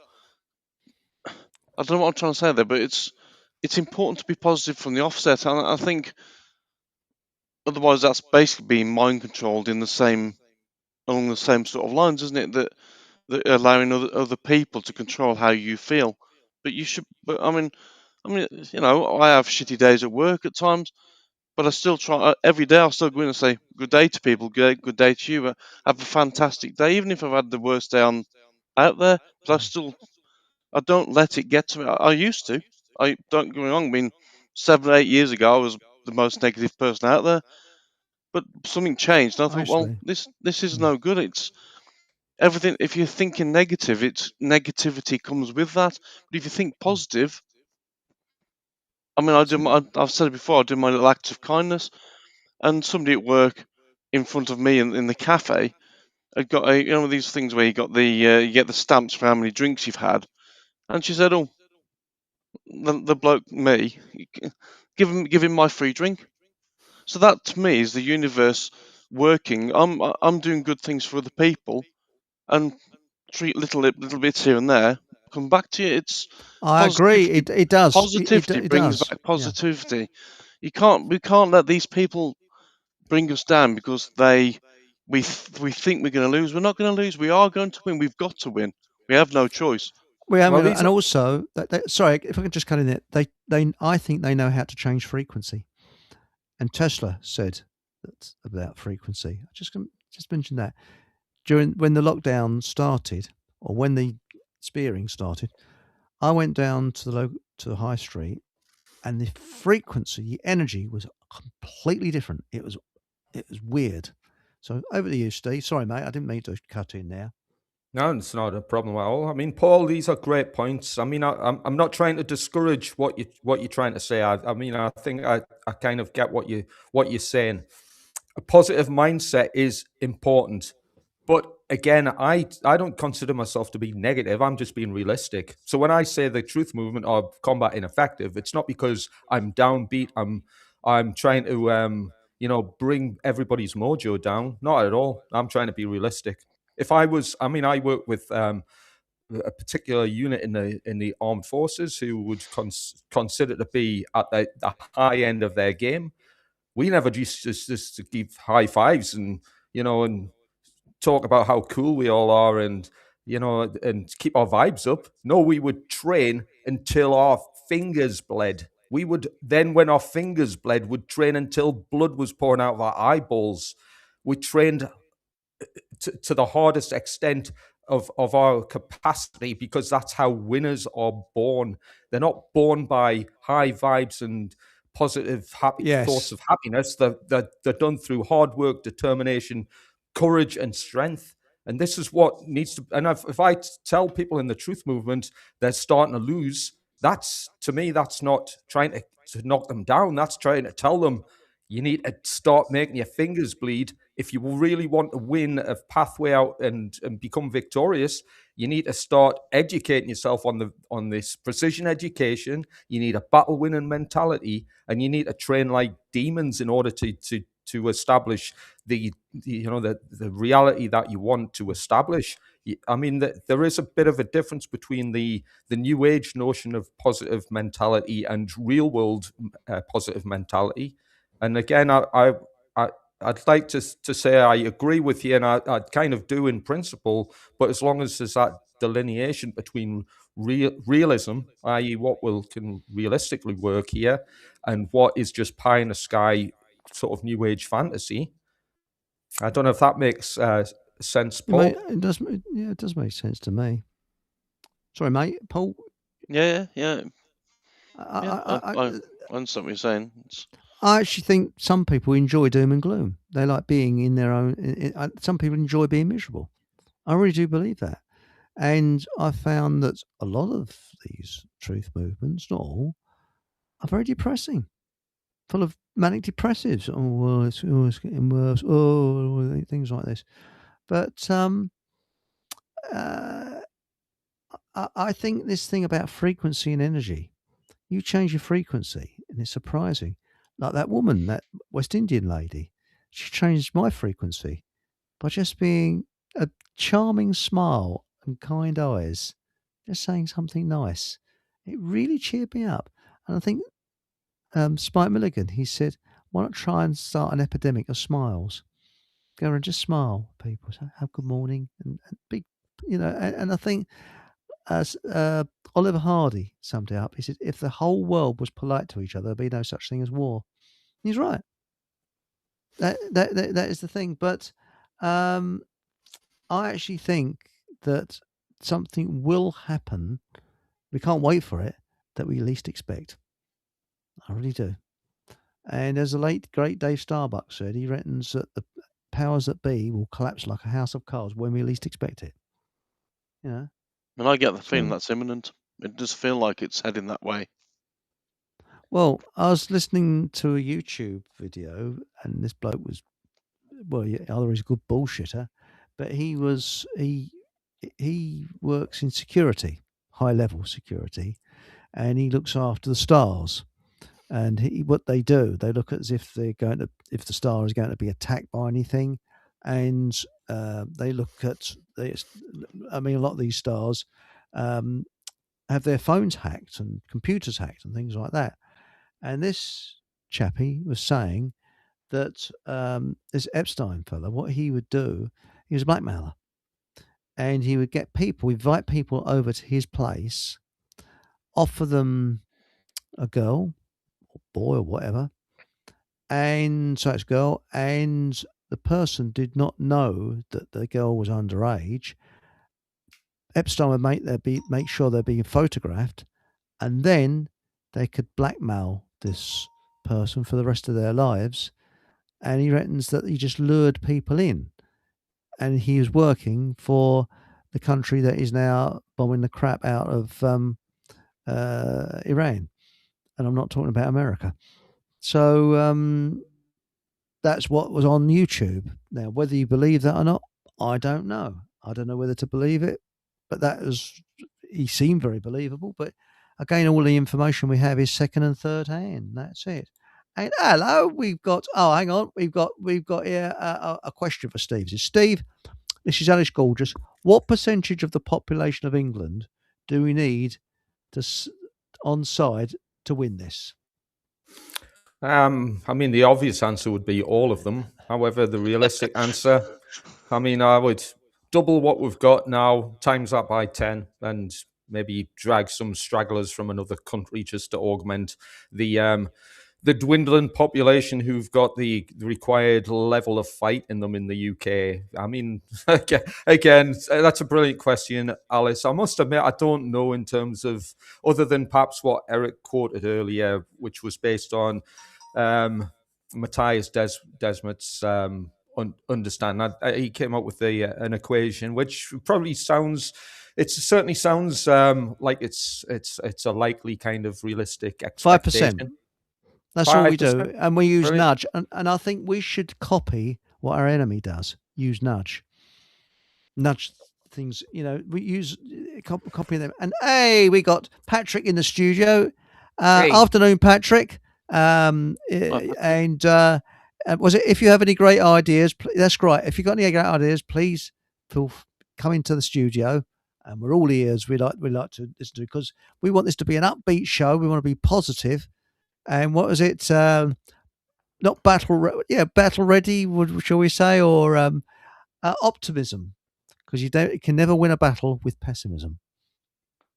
And I suppose one of the things that would potentially work in our favour would be if all smartphones were suddenly switched off. That might actually get people away from being distracted by looking constantly down at their phones all the time. And actually, that might be, maybe that's one of the tricks that we need to. Yeah. I don't know it's pie in the sky, but that'd be one of the positive things that would work in our favour. If all of a sudden the tech went, people have to start talking to each other again, like we used to do years ago. The old form of communication. One thing that will definitely work is something called the alchemical great work. The alchemical great work, to mention it quickly, is essentially what we're doing now by at the grammar stage at the rhetoric stage, we're talking about solutions, and we're trying to disseminate that information to a greater audience in order for other people to come to an understanding based on logic and reason. And this is an alchemical principle. It's basically harnessing the outcome of the trivium in order to get people to come to a common understanding.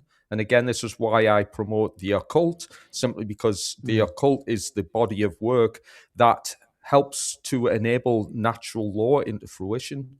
Natural law, I mean, I did mention it yesterday, but natural law is essentially the governing dynamics of the universe that set the conditions we experience.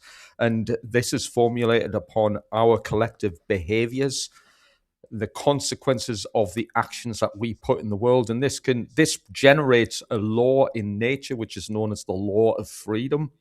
The law of freedom, if we have a society that is on the aggregate, i.e. the majority, has moral behaviors, and these moral behaviors formulate harmony, which has a cause and effect of establishing freedom or more freedom. Consequently, the opposite of that is if we have a society that is aggregated upon immoral behaviors, chaos becomes formulated, and chaos destroys freedom. And what have we got going on in the world today? As I said earlier, we've got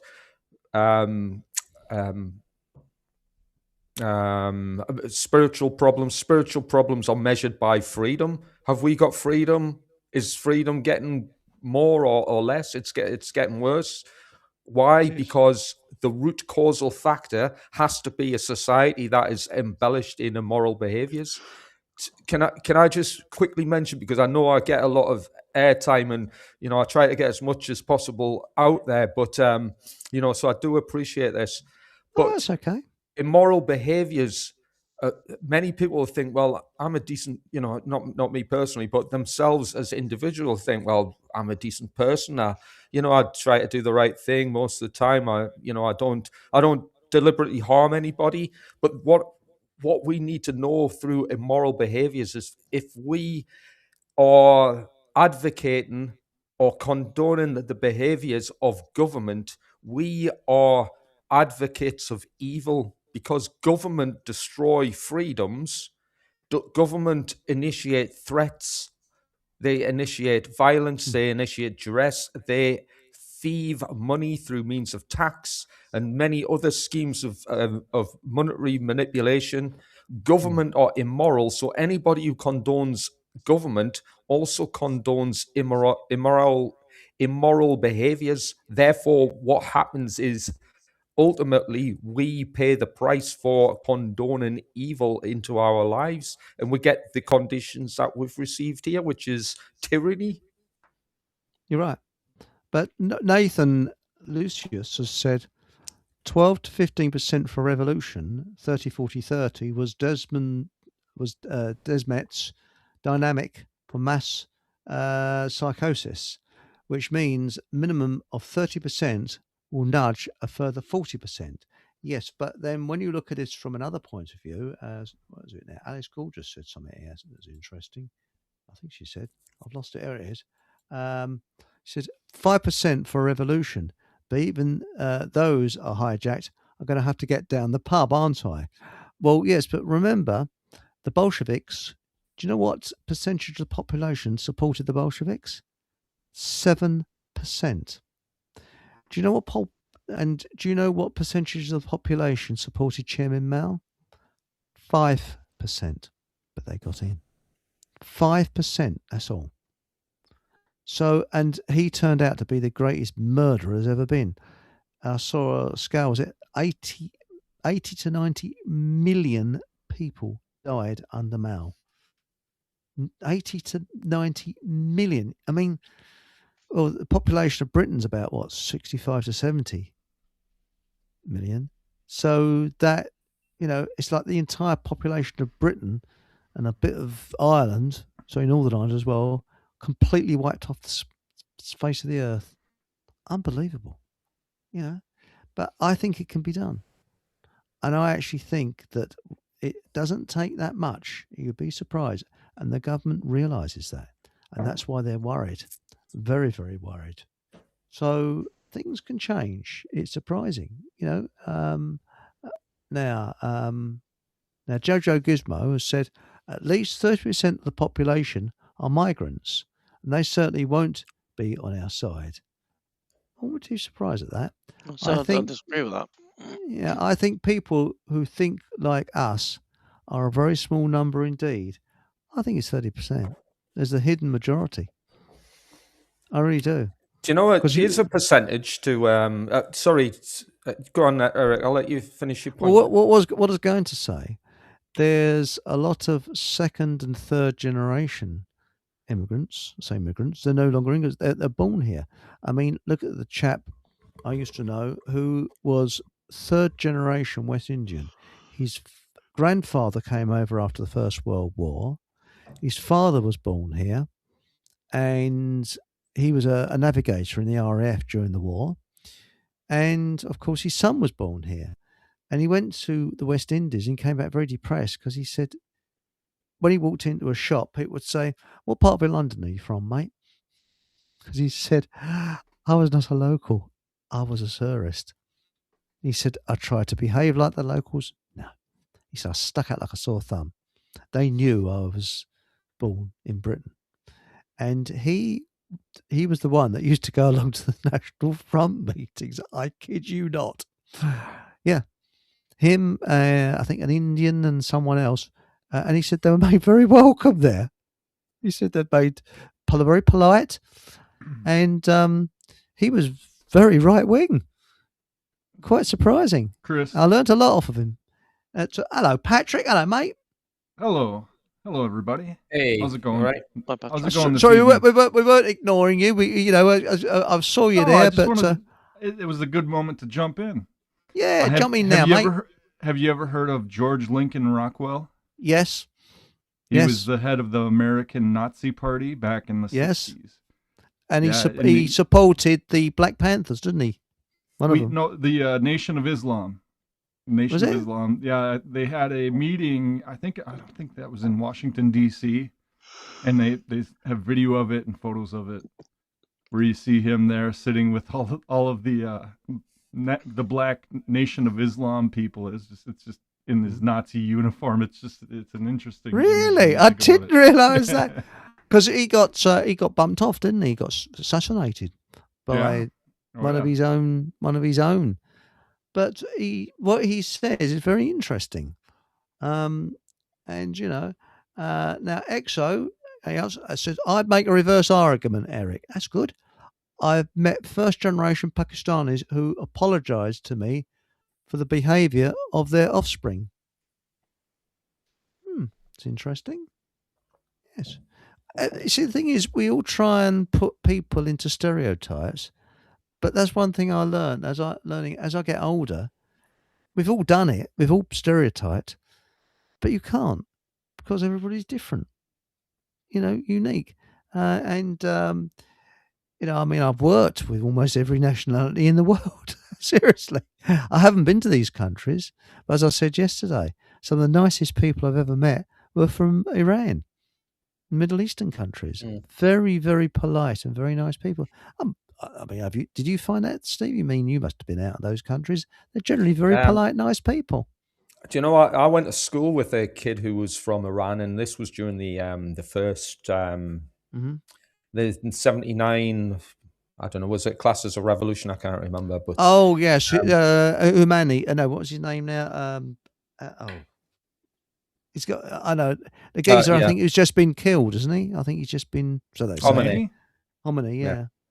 So I went to school with this kid, and he was a great guy. I mean, I obviously knew nothing about what was going on in Iran at the time. I think the guy and his family had fled for fear of persecution, and had rehomed in the UK. And this guy was brilliant. And one of the best things, or certainly one of the things I do remember, is his mum used to make some awesome Iranian food, and everybody used to swap their cheese and pickle sandwiches for falafels and samosas and stuff that was just freshly made Iranian cuisine. So that's one definite plus side.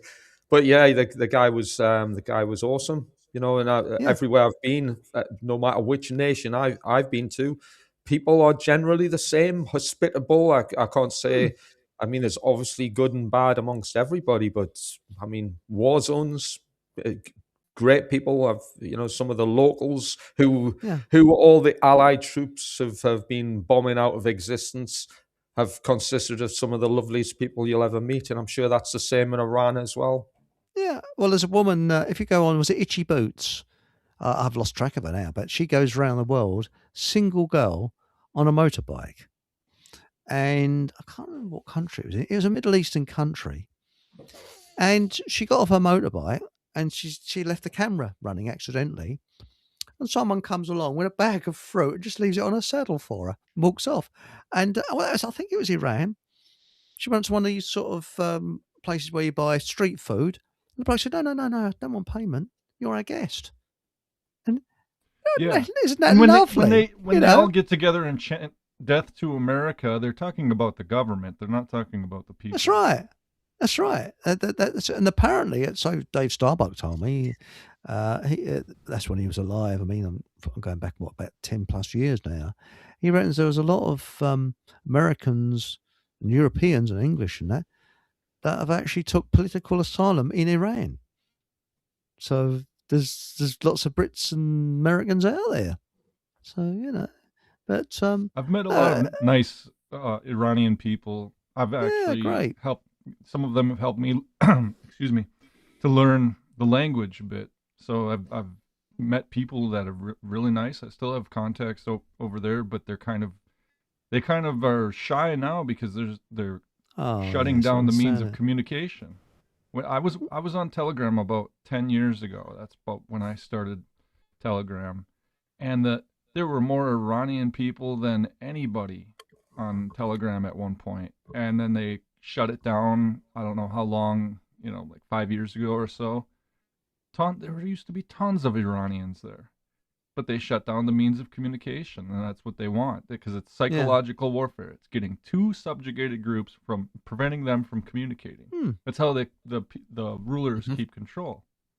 They prevent people like you and me communicating, and they go in and they put their little agents in to go and start controversy and get you to stop, to argue, and just waste your energy on petty Well, that's quarrels. right. And I mean, it's not necessary. That's right. These are all great points. I mean, I totally agree with Patrick on what he's saying there. You know, essentially, we all know. I mean, I'd imagine the majority of people listening in today will realize that, well, governments are doing a lot of these things to deliberately get their wicked way, you know, by keeping people divided and under control and mind washing them and destroying the pineal gland and all the other things, all the horrible things that they're doing. But yet, this is the stumbling block we're all at. And I mean, I'd say all at as a blanket statement. In general, this is where society as civilization kind of lets itself down. It's the third stage of that trivium process, which is putting the things into action.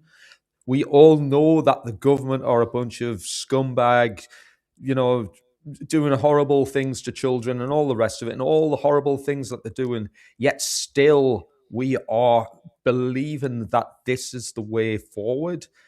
If not, what we need is we need a revolution. And even if it's just a mental revolution, i.e. a means at which we can establish in our own minds that government are unnecessary. And when we, as a greater collective of people, can come to that mental revolution, and when it's established at the causal level, then we can start to make the essential changes in a physical sense, i.e., I don't pay tax. I would like other people to stop getting brutally robbed. But I would prefer if they could come to that understanding of their own volition. I wouldn't force anybody to stop paying tax. If people we should do it. This is the thing. If we had our groups or whatever, or communities, and the tax man comes knocking on the door, we say, "Go away." Literally. You know? Well, I mean, that's a great point. But why do I have to do anything en masse? I mean, I haven't got anybody backing me up in my non-payment or my withholding. Do our own. Let's do our own thing that does a little bit. Because let's face it, every one of us is a frontline infantryman. Every one of us. I would say, sorry, you're a colonel, but I mean, you know, but I know what's it, brigadier? I'd say you're the brigadier, but we're just the grunts, you know. The thing is, though, Steve, you've probably got on your front door. You've probably got a picture of a Sharpie pen that says "I live here."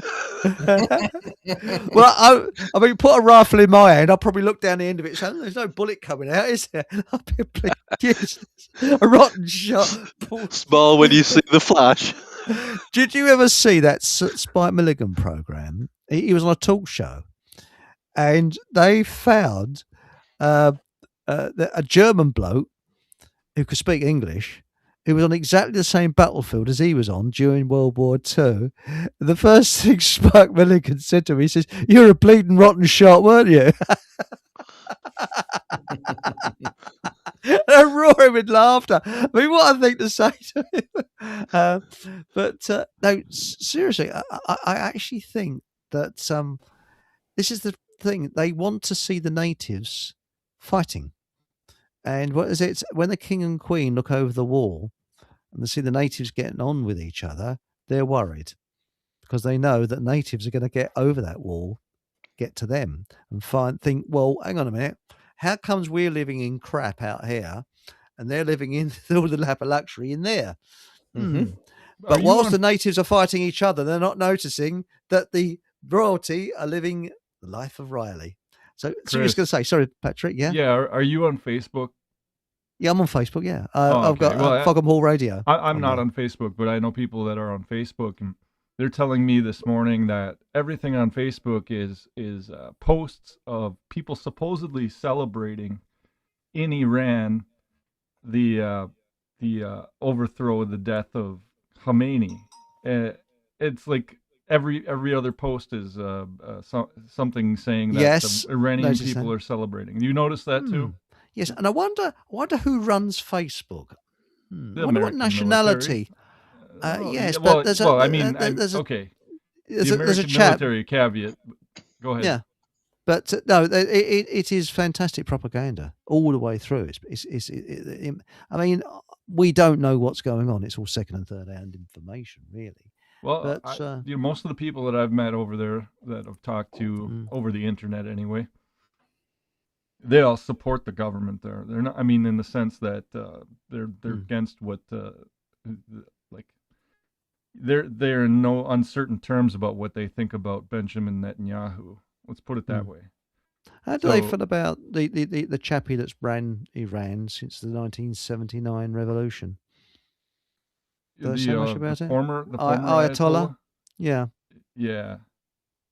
I guess there are there are some that are a little bit more mixed feelings about it, because they might not believe in the strict Islamic type system, but at the same time, I guess there's a lot that could be said that they're more in celebration, or not celebration, but showing support and in remembrance of Khomeini over there. And these mass demonstrations are actually people who are getting activated, so to speak.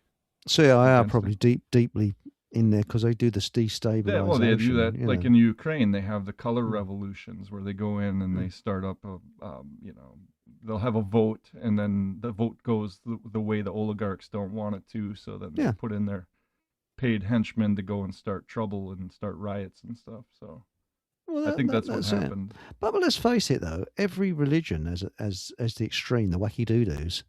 Everyone. I mean, the Christian religion has the wacky doo-doos. Muslims, Jewish, Hindu. They always have the wacky doo-doos. Yeah.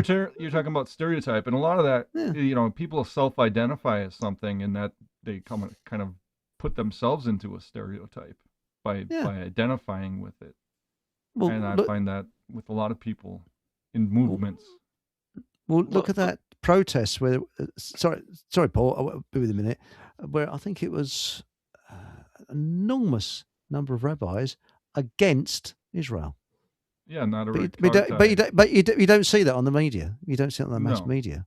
No, you see, because they want you to stereotype. But the problem is they're a minority. They're not the ones that get the attention. Well, let's face it, we're a minority, aren't we? We can't think about it. Those of us in the truth, that want the truth, we're in the minority. You could also say that anybody presented with the truth then has an opportunity to accept it or not. And if they're not presented with it, they're just going to go along like they always did. It's just like with the jabs and all that, with COVID. That's right. If you're not presented with the truth, you're just going to believe what you've been told your whole life. You're not going to know anything different. Well, that's right. Paul, sorry, mate. Carry on, mate. I was going to say they like the old divide and conquer, and they give us all labels to divide us all. But even that, like you were just saying there, Patrick, that you can. There's two of my mates who were up in Leicester. I might have said this before, and I'm pretty awake. One of my mates, Dave, he's fairly awake, and my other mate is not. And two of us could see them spraying the chemtrails, and my other mate was saying, "Oh no, it's just a vapor trail." And you sometimes wonder how are we all on different levels of consciousness in that respect, and that two of us can see what. I mean, does that other person even see what we're all seeing? Do they not? Maybe they don't even see what we do see. And the same at work today, that with them spraying back and forth today, and I said, "Carl, I'm getting sick of this." I guess even something like that is a bit of a psychological warfare type thing, because it gets us fighting each other over things such as, are chemtrails real? That kind of a notion. Even that, we get hard opinions about it, and then it just divides us from communicating with those people. Well, the sky, the small. That's right. Sorry, mate, I didn't mean to talk over you there. But then that's a step on the route to the truth. So if people can understand what they're looking at and think, well, hang on a second, that isn't a vapor, so that is actually spraying. Maybe that's another person on our. But the thing is, they're not able to go there. But that doesn't mean you abandon them. That's kind of where I'm taking it. It's not that you're going to be able to get them to agree, but at the same time. The divisions are set up by the people, the powers that be, the oligarch, whatever you want to call them, that want us fighting each other, and they come up with that kind of the hidden hand. And Blue Ray says, I follow JCK. I assume yes, she's on YouTube.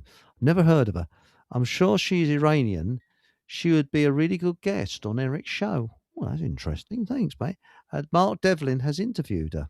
Well, if she's got a website, if she's only on YouTube, getting through to her, I don't know. But if she's got a website, all I can do is just ask these people, and then either tell me to sod off or ignore me, or they come on. It's one of those three, really. So there is, and sometimes you wait for ages to get a response, and you get a response. Now, what's this now? We got EXO has said, the point is our nations have made many errors, some on purpose. Yes, it all comes down to, I won't say the word, in power, ultimately, fuckwits, yeah. But that doesn't mean there's not additional situations to address.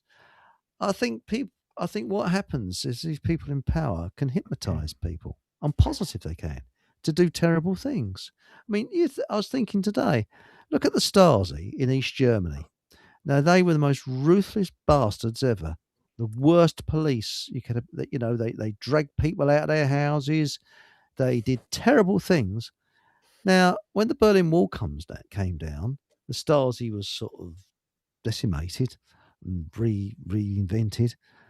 Those bastards that were doing those terrible things in the 1970s, 80s and that, they're in their 70s and 80s now, or 90s even.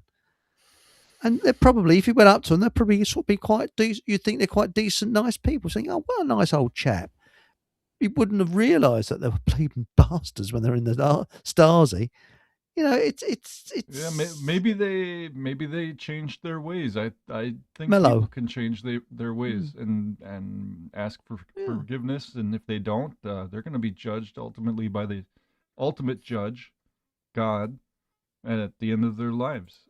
That's right. They're going to get their comeuppance. I was going to ask you, Patrick. I mean, the Catholic religion, they must have the extremists as well as the moderates and the sort of. Yeah, we have breakaways. You could kind of call them that, schismatics, and then even people within the church that are libertine types. I don't know if that's what I'd call them. But and then the Judaizers, are another group of Catholics, and you got all sorts of different people because people we're all tempted to do things that go against our better conscience, and just like Judas betrayed Jesus, you're going to have people that seem to be the great people, the great Catholics that end up becoming the Judases and betrayers. But even like St. Peter was a betrayer, but after Jesus rose from the dead, he basically asked for forgiveness. So, and that's the difference between a Judas and a Peter. They both betrayed him, but one of them, instead of asking forgiveness, hung himself. The ultimate cowardice. Someone who's involved in self-murder. And then you have Peter, who asked for forgiveness, and he's not a perfect person, obviously, because we all sin. We all fall into temptation. Oh, that's where we make mistakes. And it said, Blu-ray says it's on the government website that they are cloud seeding. They only need to look on there. Oh, yeah, I know the German government admitted it, didn't they?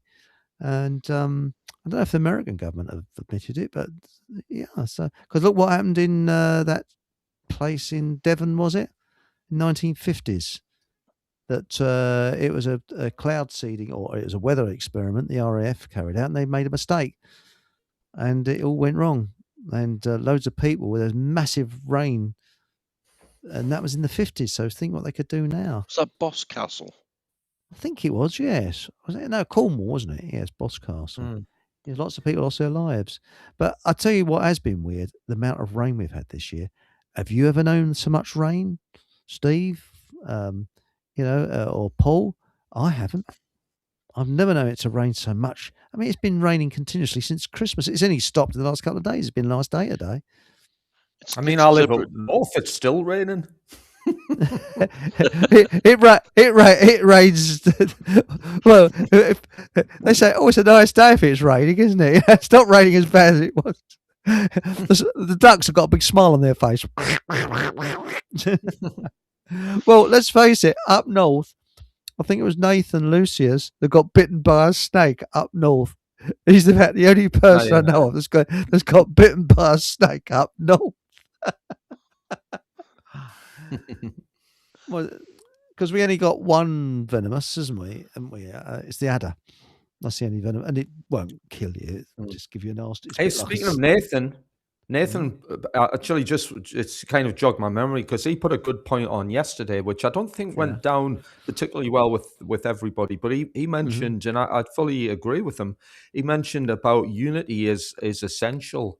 Now, so if we're talking about strategies on how we can positively change the situation we're in, well, unity is definitely, I would say, definitely essential. But that obviously sounds a little bit pie in the sky, fairy tales and butterflies when we talk about unity. But if we've got a common understanding of a principle, and this is the unity I think Nathan was highlighting and suggesting. I mean, both Nathan and I promote and advocate for the laws of God, the laws of creation known as natural law. I mean, Patrick mentioned before that somebody I forget who we were referring to, but he mentioned about the actions that this guy had performed. Well, when he stands in front of God at the pearly gates, then he'll be, he'll have judgment served upon him. But that judgment, we've got to remember that judgment is continuously ongoing in the universe, in the current world that we live in on a permanent basis, because the world is a judgment machine. The laws of cause and effect, the natural law of the universe applies to everybody at all times equally, and it never ends. So every action we perform will have judgment upon the actions that we create, basically, will have an effect. Therefore, this judgment is ongoing, and part of that judgment is, well, if we perform immoral actions, our society will suffer through the lack of freedom. And if we as a society perform more moral based actions, our freedom levels will improve. So I mean, if we understand simple concepts, and I say concepts, this is a principle. This is something that works at the causal level. So if we understand this as a principle in greater numbers, that unity thing that can help us generate a more successful outcome can be achieved. But it takes a presence of mind for people to start acting in response to information. And that information has to be acquired first. And if I can quickly mention, I mean, one thing I will say is the truth movement, the best thing that the truth movement ever got right was we are the 99%. The sad thing is that means what that more means in realistic terms is 99% of them are basically not advocating for natural law. 1% of the truth movement are advocating for natural law. We need more people advocating for natural law. That way, that unity thing can improve. Maybe we should become a little bit like the Amish. Now, it's religion, which I believe is the mortar that holds the building blocks of their culture together. But again, there's extremists in the Amish, isn't there? There's some that drive cars, and there's some that don't even have buttons on their clothing. You could go back to the Middle Ages of Christianity, and what held everyone together in civilization were the monasteries from barbarian attacks, and kept the books, kept everything, the records of the past previous civilization. I think that's religious type of mentality, and those things exist to this day, those monasteries and the monuments that they built. Well, then even the institutions. A bit like my car. It's so old, it's insured against fire, theft and Viking attacks. Sorry, it's a terrible There you go. It's an old one. so there we are. I'm going to have to drop off now if that's okay, gents. Okay, mate. Well, thanks for coming on, Paul. Your presence is always welcome, and thanks for your contribution to the show. It's much appreciated. Have a good evening. Yeah, have a good have night. a good evening. Good night. Have a good night. Bye. No, what I was going to say is that I think that we have got a lot to look forward to. I really do think there is some positivity around. And but Nathan has said, "I'm proud of my snake bite." Are you really? But what? I've never known of anyone. And I think what was it in Scunthorpe? No, not Scunthorpe. Scarbados, Scarborough. Barbados. Yeah, we'll call it Scarbados. He got bitten. I think he got bitten. One of the last places on earth you could get bitten by a snake. It's so bleak and cold. The poor sod probably trying to snuggle up to you, keep warm. You know what I mean? But no. Did you know that I think it's only 10 people a year, less than that, they get bitten by snakes in America? It's a very low percentage. Not that many people. Are you kidding? Really? No. Well, no, they die from it. Die from well, it. maybe that. Well, I don't know. I have a brother. He was where was this? Missouri, or, Branson, near Branson, Missouri. He lost a finger to a snake. Really? Copperhead. Wow. Yeah. Oh, hang on a minute. He went to go. He thought it was dead. He went to go touch it, thinking it was a dead snake. Well, it wasn't a dead snake. Bit him on the index finger, and it was pretty major. Could have been worse. No, apparently into the bloodstream more. Apparently, it was in Gilsborough Hills in a forest. I don't know where Gilsborough Hills is. Gilsborough. Gisborough. Is that in Scarbados? Oh, sorry, Scarborough. It's not a million miles away. I guess that's kind of Nathan's neck of the woods. So yes, that makes sense. But the thing is, Patrick, I mean, lost his index from bastard bit him. Oh dear, copperhead. That sounds nasty. Yeah. Yeah. Don't play with snakes. We No, used well, to look, have snakes too, though. That's Really? part of the problem, I guess. We grew up around otherwise wild animals that should have been wild that weren't.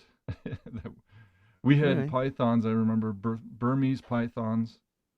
Yeah, when we got rid of them, my father sold them to a guy. His name was Monty. Monty Python. Oh, I like that. Well, Serious. believe it or not, Hertfordshire, part of Hertfordshire I'm in, is noted for snakes. It has more snakes than almost any part of the country. And Well, I have seen a few. They'll Yeah, probably bite you too, but they're not poisonous. I say, yeah, they're no big deal. just they aren't. I mean, Just a we've pain. only got I think 3 varieties of snake, and only one is venomous. And there's a slow worm, which is a legless lizard. I remember which is we not a had, snake. They had baby pythons, and they got loose in our house for weeks, and we'd Bloody find hell. them in random places. I remember going to reach for a cookbook, and I'm grabbing my knuckles, and it's just like, I didn't expect that, out of nowhere, Bloody hell. kind of And stuff. what about when you got into bed at night? You think, am I the Yeah. only person? Is there something else in here? But You never know. but look at Australia. You get is it the Black Spiders. Widow Yeah. spiders that go under the lavatory seats? Ugh. So you get bitten in a certain area. What is it? The and, platypus? Isn't the platypus poisonous? One of those things. I think it is. Duck-billed I think- platypus. It's the only Yeah. mammal that holds one of very and they're few mammals that and lay they're eggs. poisonous too. Are they really? Yeah, I think they'll sting you, and it's just like the worst sting in the world. Yes, that's interesting. Well, I know that in Australia, you could sit on the car seat and get bitten in a rather embarrassing area, and if you find out who your friends are, they say, "Well, I'm afraid if you don't suck the poison out, you'll be dead in 30 seconds or 30 minutes." And he says, "Well, what's going to happen then?" He said, "Well, you're going to be dead in 30 minutes." But hang on. Well, we got this. Nathan, I'll post a photo of my bite on the Occult Academy group. It wasn't. You didn't get bitten on the bum, did you? Please. But But I think, was it the last person that died of a snake bite in this country was something like 1929 or something ridiculous? Because again, it's equivalent to a bee sting. It's like you get a sort of a shock from it. But by the way, have you seen any bumblebees? I've seen 2 so far. Seen any? No, I don't think you'd see them where you are, Steve. Would you? A bit too northern. I can't say I've seen any that I recall recently. But was it Steve Irwin sunscreen protects against harmful rays? Yes. Oh dear. But no, it's strange because there are no snakes in Ireland. Because they think St. Patrick. St. Patrick, yeah. But drove them out. mind you, and people don't realise it that round the British coast we've got sharks, loads of them, but they're harmless ones. They in Cornwall they do shark fishing. The little tiny ones. Well, I say little tiny. You do get some quite big ones, but they're not like these sort of gigantic ones, But they reckon there was what's that huge one in Australia that Great white. The great white. They reckon there was a great white in the Mediterranean that killed someone in Malta in the 1950s. And there was the one that actually got through, that actually went into the Mediterranean. Yeah. How did it get through? Well, he would have gone through the Suez. No, the other way. Around Africa. Yeah. Wow. Yeah. Okay. Because there's a chap went water skiing and there wasn't much left of him, and they reckon it was a great white. But anyway, I will look forward to seeing your snake bite, Nathan. I think that's you sent the photos across. So after the show, I'll have a look at your snake bite. I hope you won't put me off my breakfast tomorrow morning, will it? And it's 70 days till St. Patrick's Day. So is there a big ooh-ah where you are with St. Patrick's Day, Patrick? No. I have a relic of St. Patrick, though. Really? A piece of his bone, yeah. Seriously? Good heavens. Seriously, yeah. How'd you get that? My dad got it. I don't remember how exactly, but he gave it to me. Yeah, I'll have to take a picture sometime. Now, Steve's put up Precision Education, Natural Law, seminar by Mark Passio, The End of All Evil by Jeremy Locke, The Most Dangerous Superstition by Larkin Rose, Fake Awake by Nathan Lucius. Steve, you're not talking about this book, are you? Let's have a look. Oh, yes. I've got the same one. In fact, I've put an elastic band around it because I wanted to remind myself of a quote by a very intelligent bloke. No, not me. No, Einstein, who said no problem can be solved from the same level of consciousness that created it. So, I mean, I've mentioned a few things there in the comments just recently while I remembered, because one of the positive things that we can do to change the conditions in the matrix is precision education. One of the ways we can accomplish a precision education is by adopting a battle-winning mindset.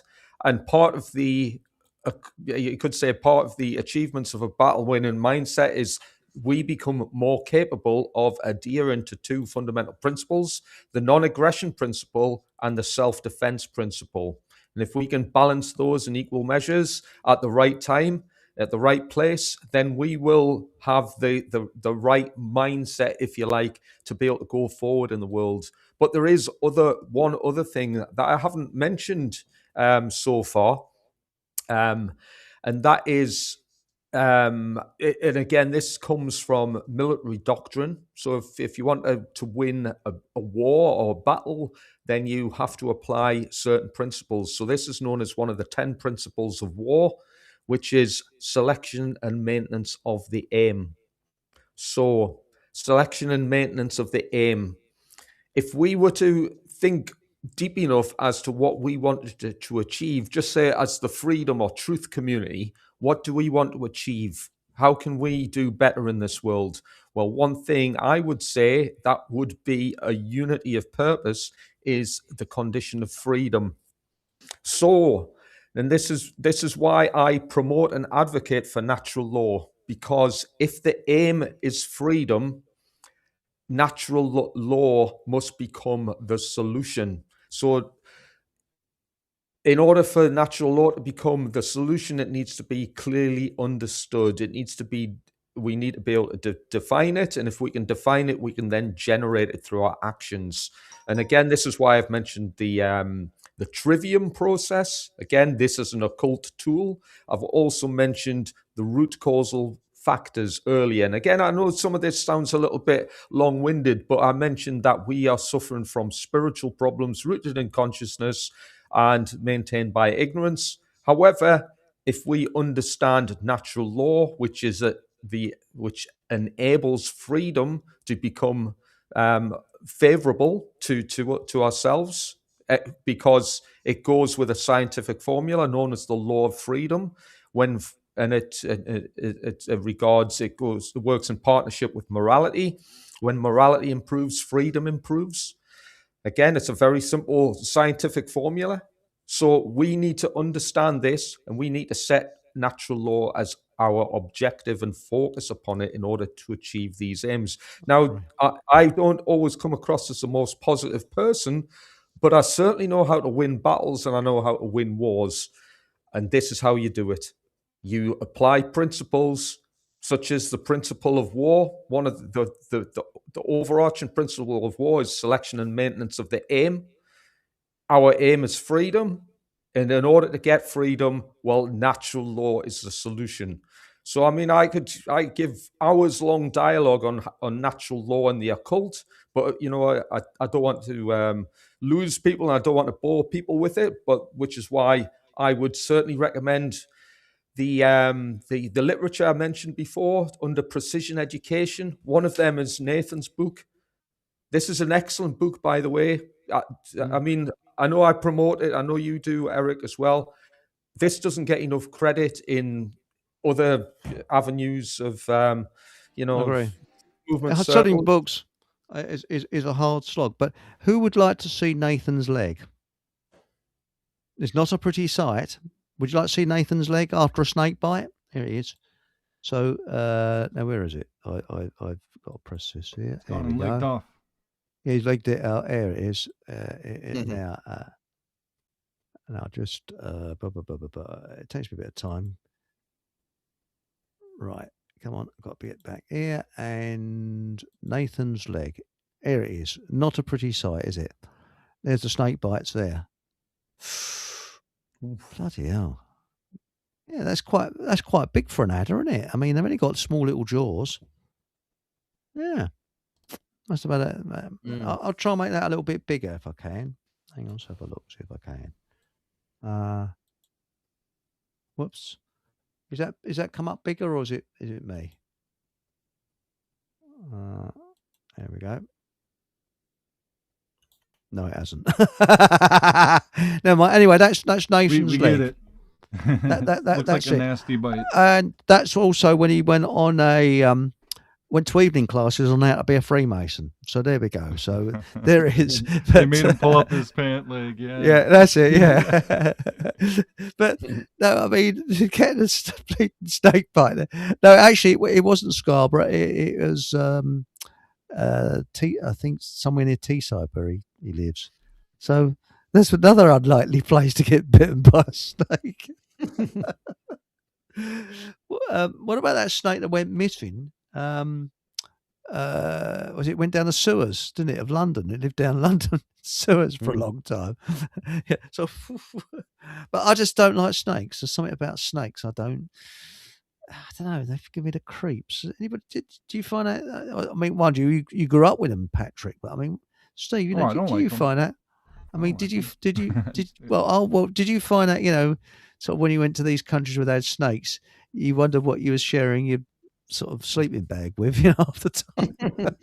Hey, they can in the jungle. They can crawl in your sleeping bag because it's warm and cozy in there. Yes. No, I've never been put off by snakes. To be fair, I've hardly ever seen them. I've seen them. I've seen a couple of adders in the UK, which is quite rare, I think.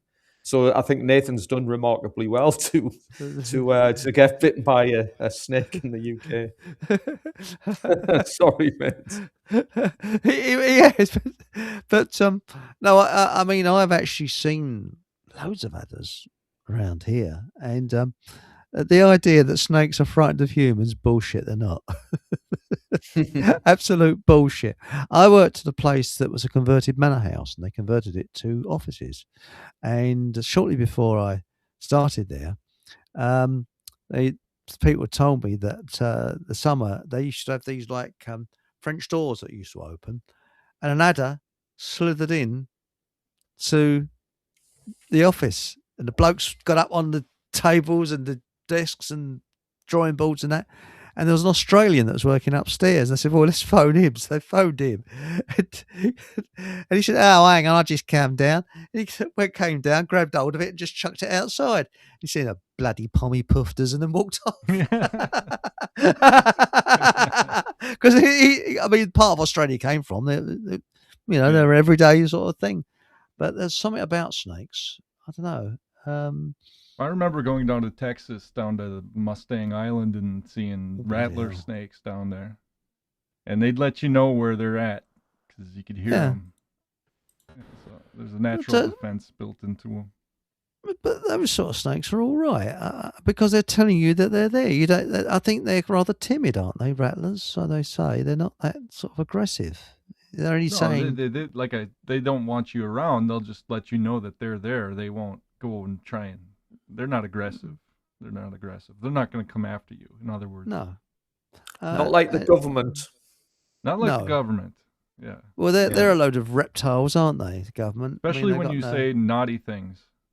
Yes. But speaking of reptiles, I mean when there's a crisis, the government in the UK, I don't know what they do in America, Patrick, but in the UK they've got what's known as the Cabinet Office Briefing Room A, which is an acronym for the word COBRA, and they call it COBRA. So Cabinet Office Briefing Room, room number A or room letter A, COBRA, and it's Cobra Command, and basically it's underground as well. So it's like an underground viper pit. That's where the reptiles of the UK government go to concoct a crisis. Yes. By the way, many of these conditions, let's call it, many of these crises are formulated and somehow managed to establish themselves on a very particular date. And one of them's coming up. It's the 22nd of March, which is known as the Satanic Season of Sacrifice.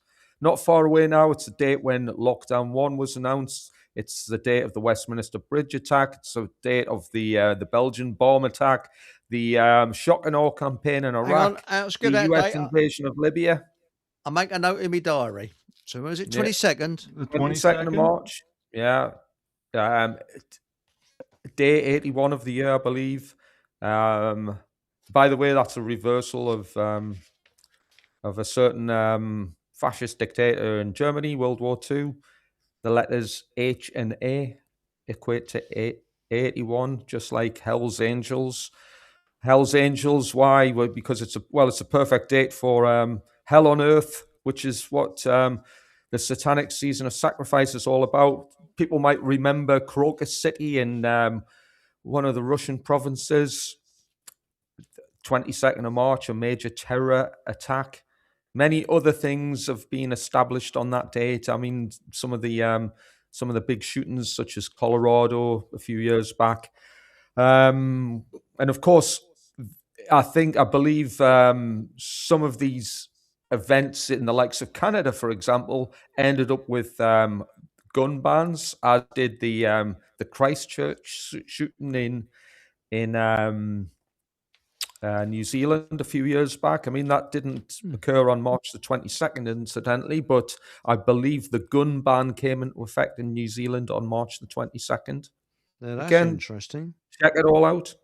I certainly will. And the other thing, was it the 3rd tomorrow? That isn't something supposed to happen tomorrow as well. That's a full moon and a lunar eclipse. Yes. And it's the beginning of the Jewish holiday of Purim. Where they have a lot of holidays, don't they? Well, Passover and things like that. Major one though. Yeah, but and actually that has to do with Iran, because it was, who was it? Haman was the Iranian It's based on the Book of Esther, and the story of Esther is she's becomes the queen of I forget which empire. It extends from like Greece to India practically, or from the Arab countries to India. Really? And Haman is the agent that tries to go against her and the Hebrew people, and they end up hanging him, and then killing all of their enemies, and it's a commemoration of that. That's interesting, because apparently, going back to Nathan's snakebite, Aunt Sally asked him a question. Hang on a minute. There's a question. Aunt Sally, I've lost you. Where are you?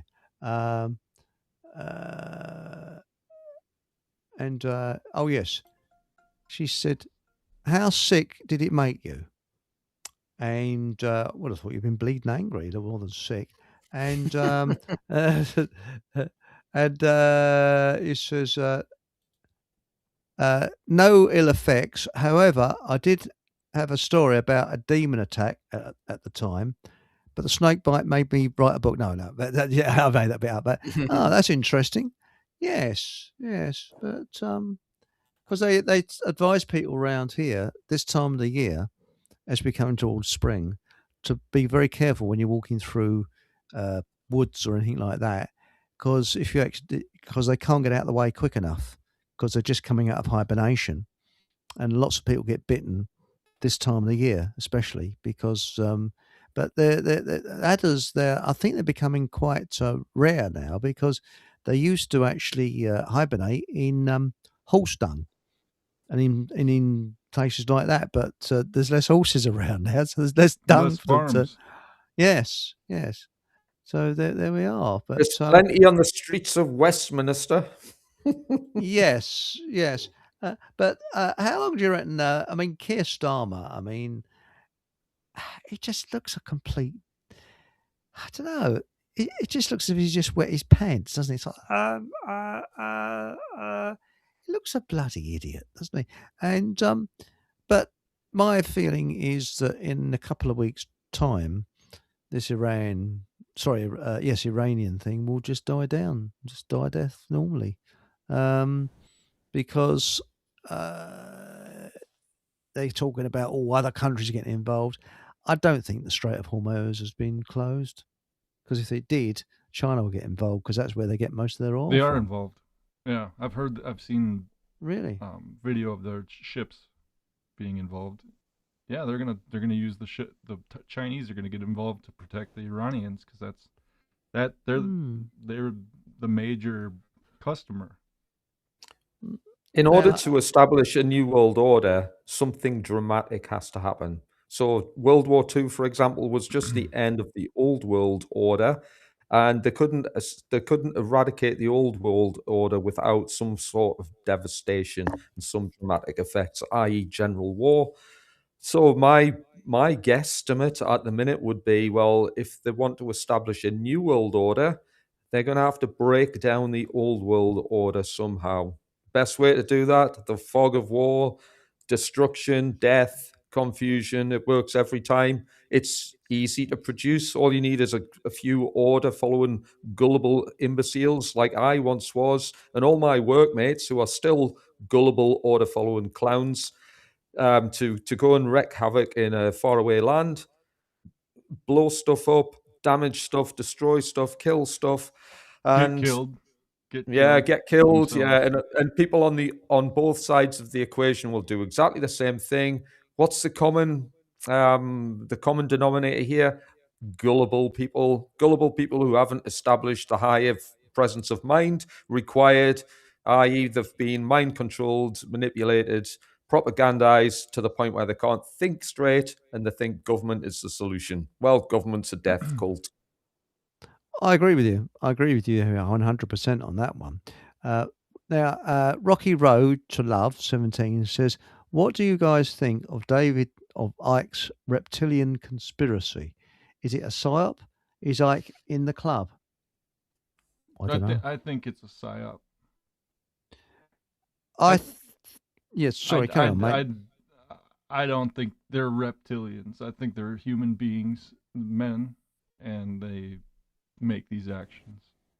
Well, he went a bit weird, like when he met that South African Zulu geezer, because that Zulu geezer, whose name I can never pronounce. I've never read any of his books. I've heard him speak. Nor have I. You know, I don't know. I only know what I've been told about him.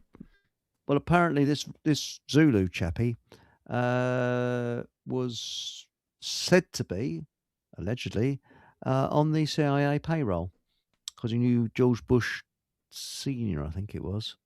So live in the Isle of Man, somewhere around there. No, I think he lives in. No, he lives in the Isle of Wight. Isle of Wight he lives on. All right, yeah. Okay. Yes, but it's quite a nice island actually. Beautiful scenery and all that. But the trouble is, it costs you a bloody lot of money to get across on the ferry, which takes about, was it 3/4 an hour, something like that. But they used to have a hovercraft that did it. Here's the name. Here, thanks, Exo. It's called Credo Mutwa Eric. What? Yes. What's sorry, his last name wasn't Eric. The chap, the Zulu fella that David Icke knew was Credo Mutwa. Yes, that was it. I think he's dead now. But I actually think that David Icke has been used but doesn't realise it. That's my personal feeling. He's used as a court jester. So people sort of, as a conspiracy theorist. That's kind of what I think too. I think he's there to create a psyop, to create confusion amongst people so that they're busy quarreling over and discrediting themselves with theories that don't work out to the normie, so to speak. The idea of a normie would see those things as outrageous, and it just discredits people. And I think there's a lot of that goes on. Well, you're right. I mean, Nathan Lucius says, I think Icke is a decent guy. Legit. However, I'm only half convinced about the reptile thing and partly agree with Patrick. Humans can be evil. They blame reptiles. Well, yes. Yeah, I'm pretty much of that persuasion myself. I think why, even if there were reptiles or aliens from another dimension, at the end of the day, they're still doing evil stuff, and the human race are doing nothing about it, regardless. If they're aliens, well, you need to kick some alien butts. If they're just evil humans, we need to kick some evil human butt. But there is a theory. I mean, quickly tell you what Salary said. She said, I think Icke is possessed by demons, to be honest. Well, he does seem a bit sort of most of the time. But as if he's just sat on a damp seat and he's not sure. I say with any of these people, follow the money. Like, who's his publisher? Where's he getting money? Book deals and that kind of thing. That'd be my first thing. Well, it's like this bloke, Rupert Lowe, who is financing him. Yeah, exactly. And I think it's a country in the Middle East that's financing him. Or Nigel Farage or any of these people. Yeah, it's always the country in the Middle East that finances them because they've got so much money sloshing about from American taxpayers. The country in the Middle East started by the Rothschilds. Yes, that's the one. That's the one. Yes, I just call it Rothschild land. Why don't we just use that? Yeah, Rothschild land. Yes, now this is interesting. Hang on, was it? Also, he said, if you ever read, this is David Icke, I think, his story about how he became awakened going to Peru and meditating in some weird place. Well, yeah, he took that bloody, not wacky backy, what's that bleeding stuff they take? Ayahuasca. That's right. Have you ever had it, ayahuasca? I haven't personally. I would give it a go. I wouldn't. No. I don't like things that sort of send you on a trip, With people I've heard that's had it, it knocked them out for a couple of days. And the thing is, you don't know what you're inviting in. It's very dangerous, I think. You really do not know what's coming in. And I do believe there are evil entities. I do believe that strongly. And Blu-ray says, I think David Icke is good. And Exo says he's made a good income from reptiles.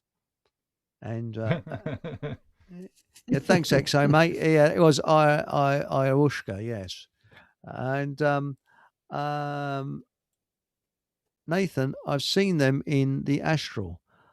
I don't need to prove it's a knowing. Yes, but I still do believe that they can change energy and vibration. I'm positive these people in government, they can change frequency, something like that. Nathan says, if I ever did, what's that? DMT. That's ayahuasca. Ayahuasca. I would have to be in a very good place mentally beforehand. Not a good experience if depressed, etc. I agree with you. Yes. And now it's good. It's good people from the West go do this jungle stuff. Well, I remember when you see, I'm old enough to remember when chilies were first introduced into this country. Because once upon a time in the 70s, you could not buy chilies. Chilies didn't exist. And when they first came into this country, a scientist was on, believe it or not, the BBC, and he said, you're going to get a massive increase in mental illness. And the chap said, why? From Because, chilies? yeah. Chili and he peppers? said, yeah. And he reckoned, I've never forgotten this. And he said, the natives in South America are used to it. They've had generations of eating chilies, but we haven't. And he said, their bodies have got to get used to it. And he went into, he was a brain expert, and he reckons it I don't know. Have we had an increase in mental illness? You know? So I think it's been a tidal wave, but I don't know if it's been the chilies or maybe it's something that's been forcibly used as a medication, perhaps. Choosing my words, obviously. Did any chaps when you was in the army flip their lid? You know, did they have any of them sort of go a bit doolally or anything like that, or just when I was trying to teach them about natural law and the occult? They went doolally. Nobody wanted to share an aeroplane with me. I think the mental illness increase is because of immorality has increased, and morality is nothing more than practical reason. So when you start to go against your reason, you're gonna mess your brain up, so to speak, as they say. Wouldn't surprise me. What's the Pope said about this Iran war? Is he mentioned anything at all? He's Patrick? behind it. I don't think he's behind it, but I think that he's up there in the crowd somewhere. No, I listen to him every day on my station. I play his Angelus prayer that he prays, and usually he's very, very joyful, very, very happy sounding. Really? And he was American, isn't he? I mean, he speaks the same language, doesn't he? He does, but it's usually in Italian because he's the Bishop of Rome, so that's the language of the Italians. So really? When I hear Patrick, speak, go ahead.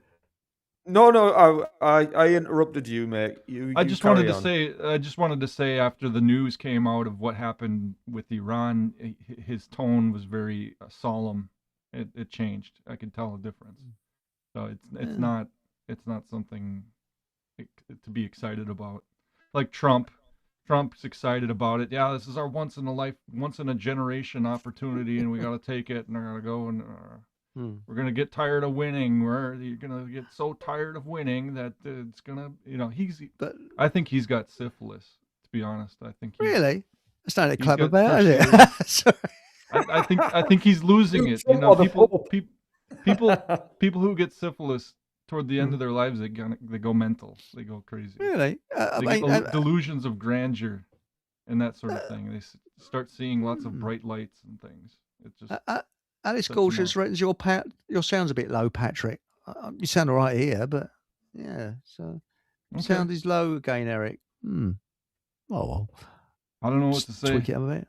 Yeah, you sound all right. It might, Alice. It might be your computer. You never know because you sounds all right here. Now, having a look. No, she might be right. She might be right. Might be right. Yeah. Well, thanks, Alice, for telling us. But no, it's. The thing is that Trump and syphilis. I mean, syphilis killed Al Capone. So now, Isn't there a cure for it? They give you penicillin, don't they? Yeah, penicillin. But if you don't treat it in time, it doesn't. It's not untreated syphilis. You can't cure it. Really? Doesn't it eat your face away and things like that? Doesn't it? It's pretty nasty something stuff. Like that. Yeah. The white worm, or they say that Bram Stoker had syphilis, and that's what Dracula was about. And Churchill's alleged father had syphilis as well, and that's why they said that he couldn't have been his real father. Yeah. They reckon that his father was not who he's supposed to have been. Do you know what? Just while I remember, because we've been talking about reptilians, and then suddenly the Pope's name was mentioned. I mean, the word Vatican. I mean, Patrick, what do you think of this? The word Vatican. I mean, unless you've got other information that will. Yeah, I do. That will kind of change my understanding. But doesn't the word Vatican mean divine and serpent? No, Vatican. The Romans used to have a god called Vaticanus, and it was the god of crying babies. So, yeah, you could. I don't know if it's. I wouldn't say it was a serpent type thing. I was just reading about it in St. Augustine. He wrote a book called The City of God, and he talks about Vaticanus being one of the gods. He's listing off all of the different gods they have for different things. Like there's a god for pregnancy, there's a god for delivery, and all sorts of different. I mean, the Vatican. The Vatican covers an area of 66 hectares as well, apparently. And again, I might be wrong with my unit of measure with that, but you got to know what the history of Vatican City and how it came to be, especially in the modern form, is it has to do a lot with Freemasonry and Theosophy and that sort of thing, because those are the people like the Garibaldis and the who was the one that Albert Pike wrote to, Mazzini, and Mazzini? they were all part of it. Yeah, Mazzini. Garibaldi actually was with Madame Helena Blavatsky when he was taking over Italy from the Pope. So a lot of this esoteric type stuff does have a lot to do with what the modern state of Italy has become. And you look at Rome and the way it's laid out after the Papal States were established and taken away essentially from the Pope, because the Pope was the ruler of the northern part of the peninsula for centuries, and it's only in recent times that that was taken away from him in like 1850, around that time, before the U.S. Civil War, and he became basically what they call the prisoner of the Vatican by the Masonic forces that took over. So there is that. I mean, you go to Italy and you look at Victor Emmanuel. He was a head Freemason, and that's their main government building in Rome, is the Victor Emmanuel building, which is not down the street from the Vatican. So there's a lot of Freemasonic symbology in that city. And I would say that that's not so much Catholic as it is Freemasonic and Jewish, because they did have a large Jewish influence in that city with the synagogue and the ghetto. Really? Because if you go back far enough, the Jews were never allowed citizenship in the Papal States, and they were tolerated only in certain cities where they were allowed a ghetto, and they had a curfew where they had to go back to the ghetto every night and be checked in.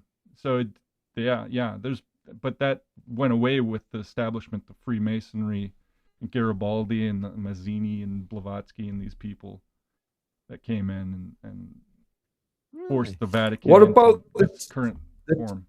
The Vatican own a telescope, or certainly fund or in use Arizona. it as part of the research.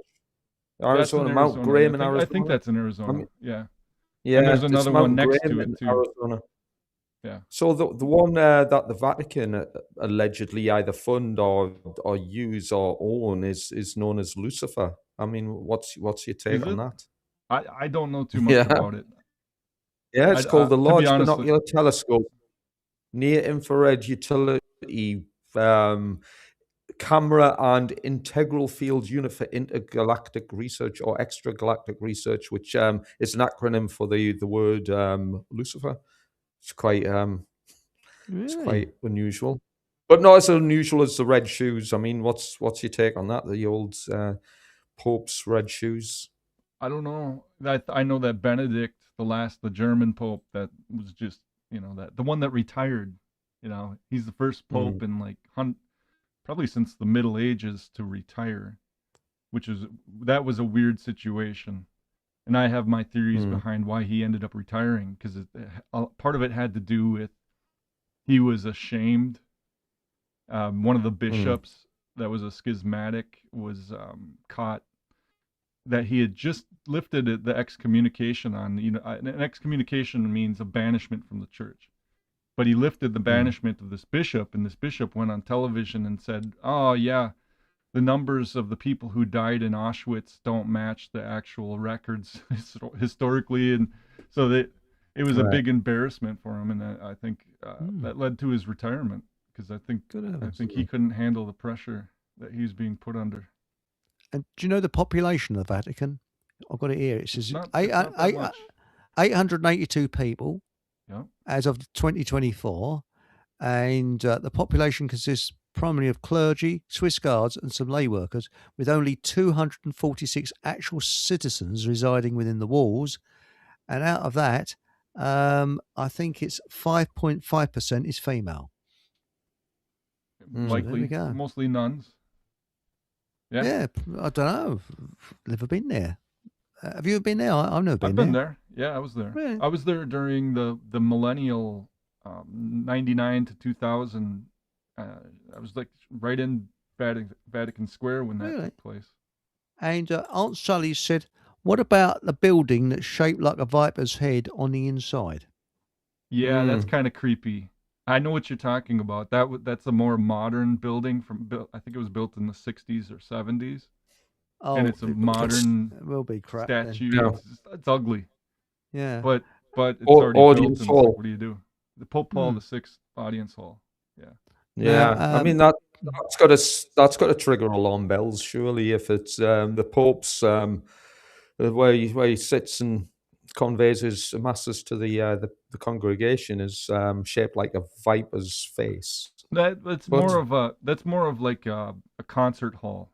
Or a lecture hall type. Yeah, right. It's not more. Yeah. It's not really a church. It's off to the side. Yeah. Well, at least, I mean, obviously not this Pope, but at least the Pope at the time didn't support the old nasty, horrible liturgy that was pushed. Actually, he did. He did, yeah. That doesn't mean Pope Francis. Yeah. I mean, you'd think the Pope would know better, but well, you'd hope that everybody knew better. There were a lot of foolish people. There certainly was. They do what the good doctor. They're good little boys and girls that just believe everything that they're told about. Gullible. Gullible. Yeah, like your neighbor. I've got neighbors like that too. And go along Nathan. Sorry, mate, I didn't mean to talk across you there. Nathan Lucius has said, "Patrick, what's your thoughts on the Knights Templar?" The Knights Templar are what became of the Freemasons. We went through this when we did that show. It was the De Molay Society, because it was Jacques de Molay. He was a Knights Templar in the 1300s. It's Nathan that's asking the question. That's why, Yeah, I thought we went over this during that show, but that's what I think. The Knights Templar. I don't know what to think of it. I know they have the Knights of Malta and all these different groups, and that I don't know what to say. I don't think it's that relevant. Now, Rocky Road to Love 17. I think he's talking about what Bishop Williamson was talking about. He said that's Vatican exactly was what is the word? Marxist infiltration. Catholic Church is now counterfeit. Well, that's what Bishop Williamson thought, but that's not what I think. And he died outside of the church. He excommunicated himself. He went down to Brazil and against the Pope's orders ordained a couple bishops, a few bishops. I don't know. I don't remember exactly what it was, but he ended up excommunicating himself. He never actually, when the excommunication was lifted, he never signed the document saying that he was in full communion. So he never really joined the church back. He never went back into the church. See, there was a group of people who said that after the Second Vatican Council, that was an illegitimate council because they changed a lot of the liturgy. They went from Latin language into the vernacular languages of the world, rather than the universal Latin language, which was used previous. So there was more of an effort to make it more accessible to people so they could understand what's going on. Because it used to be you go to church and the language of the priest would speak of the blessings and the readings would be in Latin language, and you'd have to learn Latin in order to follow it. And what they did in the 60s was say, we need to, and it was starting even before that, but we need to bring it into the vernacular so that people understand what's going on, and that's not so much a mystery. And I think that's a good thing. I don't think it's a good thing to hold on to that the old liturgy, but a group of bishops thought that, and Bishop Williamson was part of it, and he ended up dying outside of the church because he just couldn't accept it. That's interesting. And well, where I am in Hertfordshire, it's a very high Catholic area. I think my parents were C of E, and I was Christian C of E, Church of England, and Church of England's quite. We're in the minority around part of Hertfordshire where I am. It's a very high Catholic area. And the reason for that is because there's a lot of Sicilians live around here who are Catholic. So that's why the Catholic Church, there's loads of Catholic churches. And I think I think there's less C of E churches. I don't go to church, so I don't know. I'm not really religious. The C of E is probably dying out just because people, why go there if you've got all sorts of what is it? The bishop. What's your main bishop there? She's a woman now. Is it? I don't know. As I said, I've never even read the Bible. I don't know. This is why it'd be very difficult to have a sort of religious conversation or maybe moderate, because I know very little about religion. So in the Catholic Church, we don't believe in the whole LGBTQP. Nor do I. Yeah, you don't either. But these Protestant churches have accepted it because they don't have an institutional structure like the Catholic Church does. That dates back all the way to Christ and St. Peter. So if that was the case, can I just ask, I mean, this probably sounds a little bit provocative, Patrick, but if that was the case, why are any serving Catholics or practicing Catholics, why are any of them supporting or advocating any Western governments? Because governments are all advocating for all this, these things that Catholics despise or are against. Isn't there a moral probably because there's a lack of unity in the sense in the political realm right now, because a lot of the old Catholic Christian monarchies have disappeared that once existed. And you don't have families intact. A lot of it has to do with morality. Yeah. I mean, I no longer support government at all because I stand upon principle, whereas I don't stand upon religious. Sure. And again, I'm not trying to be provocative here, but I don't stand upon religious notions or ideals. I stand upon truth and principle. So my principles dictate that I can't favor international terrorists called government. See the way the natural law is, it's created by the supernatural, which is so natural it's super. The supernatural law is one that God puts into existence, all creation, all of his creation. And we're given the law, like Jesus said, in our hearts to know right or wrong, that you love your neighbor as yourself. You love God above all things, and you love your neighbor for God's sake too. So we have. That's right. When we get away from that, when the family breaks down, see, the family is the main unit of all government. As far as the Catholic teaching goes, is that it all starts at home, and if you have broken families, you're going to have broken governments. You're going to have no unity because the family's torn apart because of sexual immorality, like fornication, adultery. Where it breaks up the family cohesion. where the father and the mother, because of a lack of love between each other, their children grew up to be hellions. They grew up to be not knowing and not having security, and looking splitting the family up. This is what's happening. They split the family up, and this is what communists do, because the government then becomes the family. And look what happened in Mao's China. The evil. Did you know that a committee chose who you should marry? You didn't choose. It was nothing to do with love or anything like that. They just chose who you would marry. And Barry Exo says Dame Sarah Mullay. Never heard of her. New C of E head. Is she? I didn't know that. You know? Is it a real woman, or is it a man dressed as a woman? Or just curious? John. Not that curious, by the way. Yeah. Well, have you seen these zebra crossings? Because we have zebra crossings over here. I don't think you got them in the States. Have you zebra crossings? Well, were they multicolored? Yeah, well, they're black and white, and you walk across, and you have what is called Belisha beacons either side, and they were designed. Well, they're thought up by a bloke called Belisha, and he was an MP during World War II. And the thing is, once you put your foot on that crossing, traffic's supposed to stop and let you across. The pedestrian's got right priority. of way. That's Pedestrian right. right of way. And they now painted. They're putting all these rainbow colours round them. Yeah. But I'm thinking of the Archbishop of Canterbury. That's the one who is now the first woman.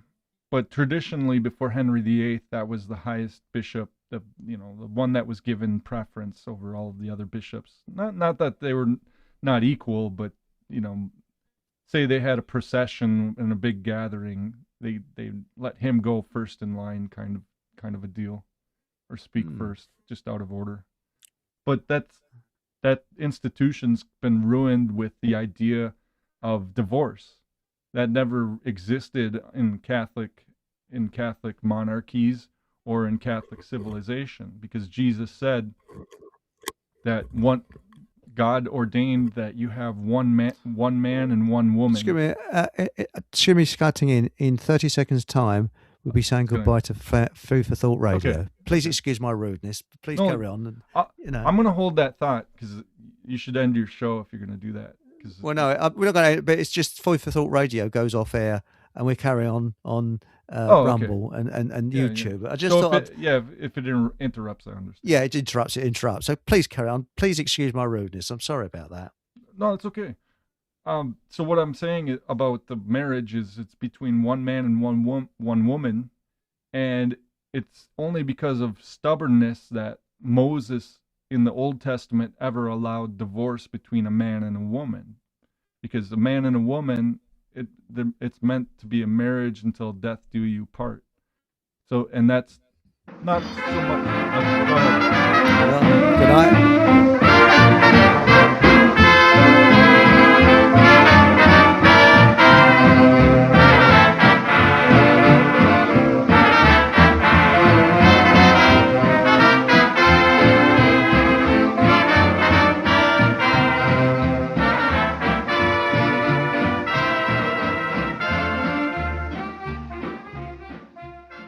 Good night, Food for Thought Radio. Wake up your mind, fill up your day. Oink, oink. Smart little bites that brighten your way. You're listening to Food for Thought Radio. Here at FFTradio.com. Cluck, moo, oink. That's it. And so we say goodbye to Food for Thought Radio, but we're still carrying on Rumble. Holy Land Radio, Holy Land FM, YouTube, Telegram, and Uncle Tom Cobley and all. Sorry, Patrick. It comes in automatically. Please carry on with what you were saying. 2 tin cans and a piece of string, huh? That's right. Yes, right. And we've got lots of questions about the Catholic Church. Perhaps we should have a show about that. Well, let's get some. There was one earlier, was it? Does the Catholic Church have solutions to the problems in the world? Just out of curiosity, I don't know if anyone's asked that. Sure, of course. Name one. Name one. There's war. War. Problems, everything. Government tyranny, enslavement, war, phony narratives. Okay. So we were talking about marriage, because marriage is the basis of government. And you know the 10 Commandments. Are you somewhat familiar that there are 10 Commandments that were given to Moses by God directly? Yeah. And the first 3 were about man's relationship to God, and the rest were the other 7 were man's relationship to man. And the first of those, after the first 3 commandments, was the fourth one, which is honor your father and your mother above all things, and you'll have peace in the land as a consequence. So that it's the only commandment that's given a promise that if you follow it, you'll have a good life in this world. And it's about government, essentially, because like the father is the head of the household. Adam was created first from the mud of the earth. It says in the Bible, we're dust, and from dust we'll return one day. And this life is a temporary life, and that the city that we live in is we're just sojourners onto a better city, a lasting city, which is heaven. Essentially, at the end of our lives, hopefully we go there. Otherwise, there's hell, which means you live a bad life and you die unrepentant for the bad things that you did. Like so many people, commit bad things, murder. The rest of the commandments are about stealing, bearing false witness, which is lying, and committing adultery. And it's more when it's talking about honoring your father and your mother. So what you're saying is you honor those people in authority, and those people in authority are worthy of honor and obedience. And they're also given a command that they follow the rest of the commandments in order to be just people. And in a family, you have to have order. Otherwise, the family goes into chaos. You have to have a man, a woman, and then you have children. That's because God said, go and multiply. And the best way to do that is with one man and one woman, and have children. That way they grow up protected and loved by their parents who want the best for them. And the family unit is the microcosm of what a government should be. And the government should be the civil servants, the priests, and they're looking out for the greater good of the whole larger family that we belong to. Because in a way, I mean, that's provably not the case, though. I understand that. I mean, we're supposed to get along to the point where we're like family, where we're not enemies. And that's that, and we exist like we're in a family, and there's harmony and peace between us, and that there's justice, that when one of us gets out of line, you're not going to harm other people or yourself, because you don't have a right to harm yourself either. And so because you wouldn't want your child to harm themselves, and you would do everything that you could and to discipline them. You might give them a good whack on the hand and say, no, don't touch the fire. And it might hurt and they might cry over it, but it's better for them, because then they learn discipline. They learn, no, don't touch that. There's wisdom. And it's, the rulers should rule with wisdom and be worthy of that office that they hold and be honorable people. But we've got so many people that aren't honorable in places of government, and that's why we're in the mess we're in right now. And that's why wars get created, and it's been like that since Adam and Eve too, because their sons, Cain and Abel, Cain ended up getting jealous of his brother and killed him. That was the first murder. And it's been like that surely ever since. if it's been like that ever since, how come we're not learning our lessons? I mean, for example, if and again, I'm just kind of paraphrasing, but if the Catholic Church is promoting authority through, let's just say, government, for example, and they've provably demonstrated the fact that they're all complete failures. In fact, they're aligned to the spawn of Satan with their deeds, which are all horribly satanic in nature. Why is it anybody still tolerating this from any religion for that matter? Why is any religious advocate tolerating a government who are clearly aligned to the core tenets of Satanism, which is what all Western governments align themselves to? Do you think it was always like it though? That your government was always that way? Was it always, I couldn't say for sure, but I could say that now simply because I can provably demonstrate that governments, in fact, I would say, I would almost argue, even though I can't fully state this factually, but certainly the likes of Western governments, I can clearly demonstrate that these organizations are in perfect alignment with the leading tenets of the religion of Satanism, all of them. So, I mean, for that fact alone, why is anybody, not even religious folk, why is any folk advocating for government? We're advocating for a satanic ideology. Why are we doing it? Are we all insane? Is the entire world clinically insane? No, I don't think that all of the world is insane. I think most of the politicians that we have and the militaries that we have are beholden to evil people and are evil people themselves in some cases. And I don't think that they're worthy of being followed or joined. Well, I agree. But the sad thing is people are following them. And, I've said many times that I can provably demonstrate that the leading ideology in Western countries is Satanism. And the governments adhere to the tenets of Satanism. So what? Well, but still people pay their taxes.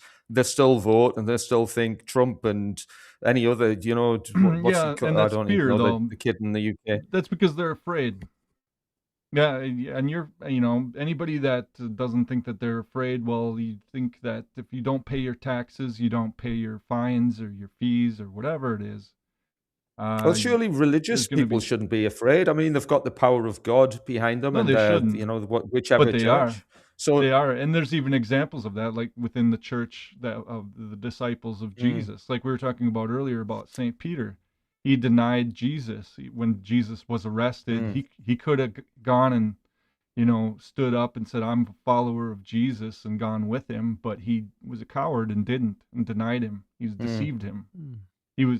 Jesus even said to him, "Get behind me, Satan," because he was deceiving. I mean, I probably sound a little bit provocative, and I'm not trying to come across that way, Patrick. I hope you understand me on that one. But I mean, I will often dispute religion as being a suitable way forward or a solution, simply because, I mean, as you've said, there's many people of a religious bent who either lack religious conviction, they fail to adhere to the core principles advocated by God himself, or Jesus Christ the Savior, or whichever holy figure that they know and understand, and many of them remain in fear. So I'm one person. I don't class myself as religious. I'm one person, yet I have openly declared my contempt for all Western governments and beyond. I've openly demonstrated my contempt for the perpetrators who enforce their laws, i.e. the police, and the people who will kill on their behalf, which is the military. And I've openly declared, as one person with no backing, with no authority, with nobody backing me up, that I will physically fight all of them in order to beat some sense into them. So if I can do that as one person, and I don't adhere to any religious conviction, I mean, how come the entire? I mean, just as an example, how come the entire Catholic congregation stand up behind me in principle, at least? I would say that they do in principle, but the problem being, I mean, you don't seem like you're going to go out and start something unprovoked, because there hasn't been that level of provocation against you to do anything. And There that has. way, I mean, well, can I just sure. quickly mention? Yes, I've lost my job. My wife's lost her job. I've lost more than my job. I've had my family torn apart. I've had financial hardship for many years as a result. I've faced police and criminal prosecution for several of the things.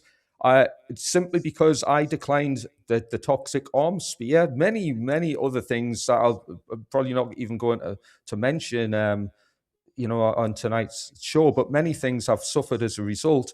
Not only that, this entity who are behind it, i.e., government, this authority, who have endorsed this toxic arm brew and all the rest that's went with it, the whole hoax, the whole psyop. They've basically went to war with the nation that I was duty bound to serve and protect. That's what I've done. I've served and protected my nation as best as possible by trying to at least advise them that they've been told a lie, that their Right. own governments has waged war on them. Now, So they've provoked me. okay. Now, what you're saying is interesting, because what they're doing is they're acting out of what would you call it, superstition? What they did with the arm brew? No, You wouldn't call that superstition. no, I'd call I it can base it superstition. on. Well, I can base it on fact, truth, and principle. Logic and reason would clearly indicate that they've acted unlawfully and immorally. Sure, but the people that are going along with it, they don't understand it, but they think that they're going to preserve their life and their children's lives by doing it. And that to me is a superstition. And because it's not science, it's not that you would agree that it's not science, that if you take the injection that you're somehow going to be prevented from dying. And in fact, it may be Right. poison. I know where you're getting at. I mean, if you've been fed a lie and you've taken poor information, the logic stage. If at the logic stage you've been given false information, and you don't know any better, people have acted out of ignorance, essentially.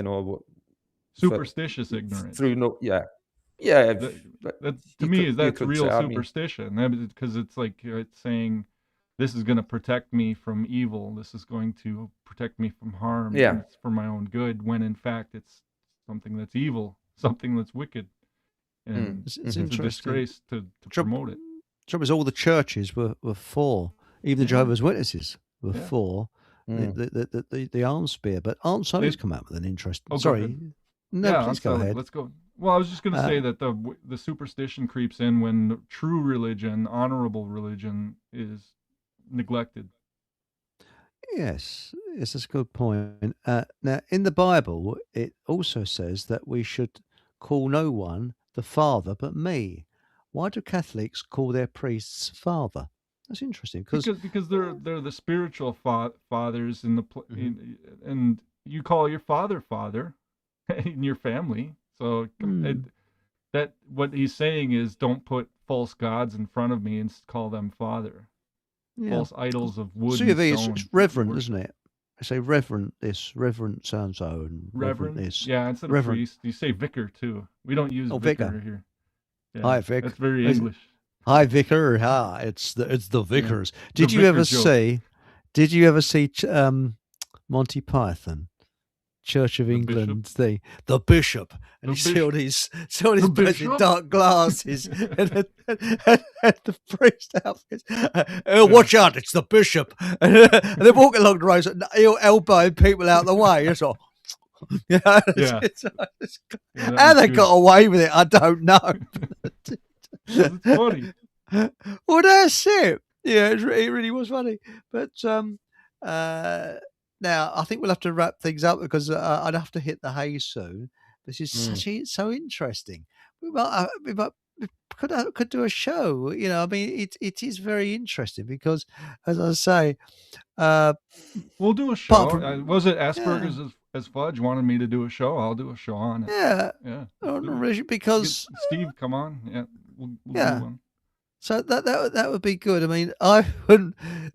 As I say, I've never read the Bible. My mother she was quite religious, but my dad wasn't that. See, as a Catholic, I go to church and every Sunday they read the Bible. Yeah. So, and then this thing that where they say that, oh, the church used to chain up the Bible and all this stuff and wouldn't let the common pleb read the Bible. It's not, they read the Bible to the people all the time. Just there wasn't literacy like there is now. Thank God we've got literacy. You can read it. Catholic schools were good. I mean, I know they're very good. I think quality. It's because of the church that we have that we preserved that, and then we're not all barbarians chasing pigs with spears out in the woods. No. I know what. Thank God. It's terrible what happened in Northern Ireland, with the Catholics and the Protestants and that type of thing. It is. And the problem being you get people like Oliver Cromwell who reads the Bible and says, "Oh, I'm Gideon and the Catholics are Amalek and we're going to kill all the Catholics." And it's like, well, okay, you're not Gideon for one, and the Catholics aren't Amalek. You can't just choose to say that, well, God told me that I can go and kill these people because they're my enemy. It's the same with what's going on against the Iranians. Oh, the Iranians are Amalek. Who says who? Says who? Precisely. That's an interpretation, false interpretation of the Bible. Guido Fawkes. Someone's agenda. Sorry, Gideon, Guido Fawkes. Now, he was Catholic, and they reckoned that the government was in on it. They knew what he was going to do, and they let him do it. That's build up the gunpowder. Yeah, it was a setup. The gunpowder. So that they could turn against the Catholics, and there was a hell of a lot of discrimination against. English history has been full of that tension. And when I was a kid, we used to burn penny for the gun. We didn't think I didn't know anything about it. So, if I've got a guy, I'm going to burn it. War. I didn't know anything about that. And I think it's sad. It really is. Because Guido Fawkes. You couldn't buy gunpowder anywhere. The government had a tight rein on it. So how did he get the gunpowder? So there's all these different things. It's not quite what people believe, and I just thank God for you two that I can talk to you, and as a Catholic, and you're English, and it's cool. I mean, we're in a different situation now. It's what it should be. This is the way life should be. And as I was saying last night, it's respect for other people. And I want to bring back your this father and mother. Yeah, that then extends to the rest of the family, the larger family that we're meant to be. Well, I think the Victorians and the Edwardians had something where they had a politeness which has been lost today. It really has, and it's a shame we've lost it because they would. They were gentlemen, and it was an age of chivalry. And that was the last age of chivalry, I think. And it's sad that we've lost this kind of chivalrous sort of attitude because, why can't people speak? I don't mind anybody. Well, there's no reason we can't find it again. So that's right. There's still hope. And also, I don't mind anybody of any religion coming on here. I'm quite open, I don't mind. But the thing is, the show would be difficult with. I can only be neutral because I know so little about religion. So, I'm very ignorant of religion. That's probably a good thing to your advantage because you're learning. And I learn a lot from you. Thank you very much. Thank you. That I didn't know about your country and the history. Which most Americans don't know, and they don't realize. Hey, we hold a lot in common.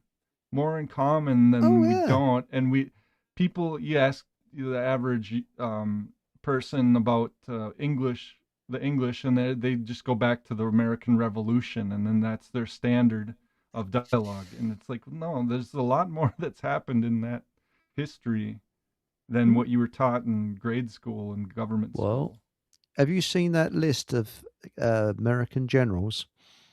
And every one, with the exception of, I think, 2 or 3, have got English heritage since Washington. Yeah, George Washington. Every one.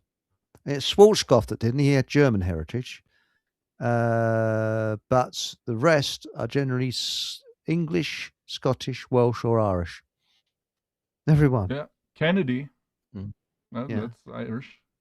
Irish. He was our first Catholic. That didn't last long though. They put a bullet in his head because they didn't want that. They didn't. No. And I I mean, Quakers, they're quite interesting. It's a big Quaker sort of area in Hertfordshire.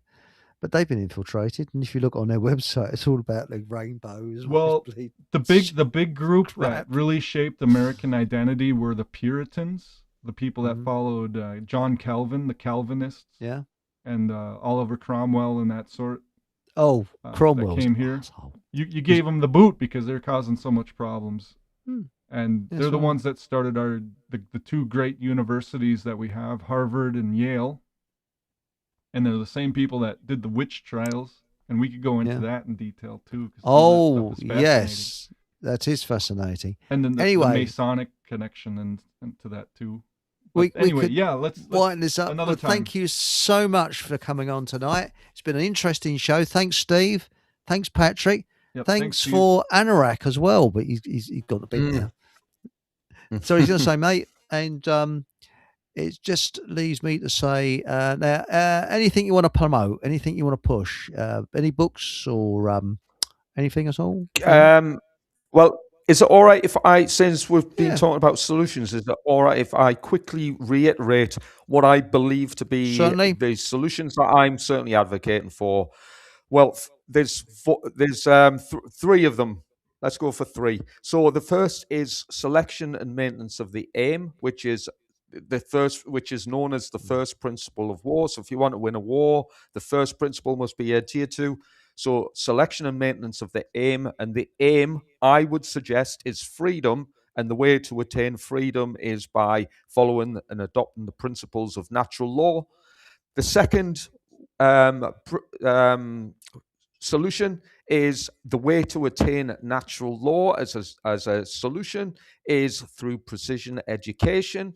And the education I would allude to is natural law material, which is a process of occult knowledge, and morality, because morality is a product. Morality and freedom are directly correlated, and morality is understood through objective morality. So if we understand these these principles, we will understand how to achieve freedom. The next solution-based answer I would give is a battle-winning mindset. So if we can adopt the two principles of the universe, the non-aggression principle and the self-defense principle, we have got the battle-winning mindset required, and freedom can be generated. I agree. And on that note, if you need anything to say, Patrick, you want to say anything at all? Well, thank you for having me. I hope it's a pleasure. You all have a good night. And thank you very much, everybody. And remember, I will probably be a guest on Paul English Show this Thursday, 8 o'clock on Food for Thought Radio and Rumble and YouTube. And that's on Paul English Live, let's say 8 o'clock. And of course, we'll be back next Sunday at 8 o'clock, as usual. And remember, shove the old thumbs up. And remember to subscribe.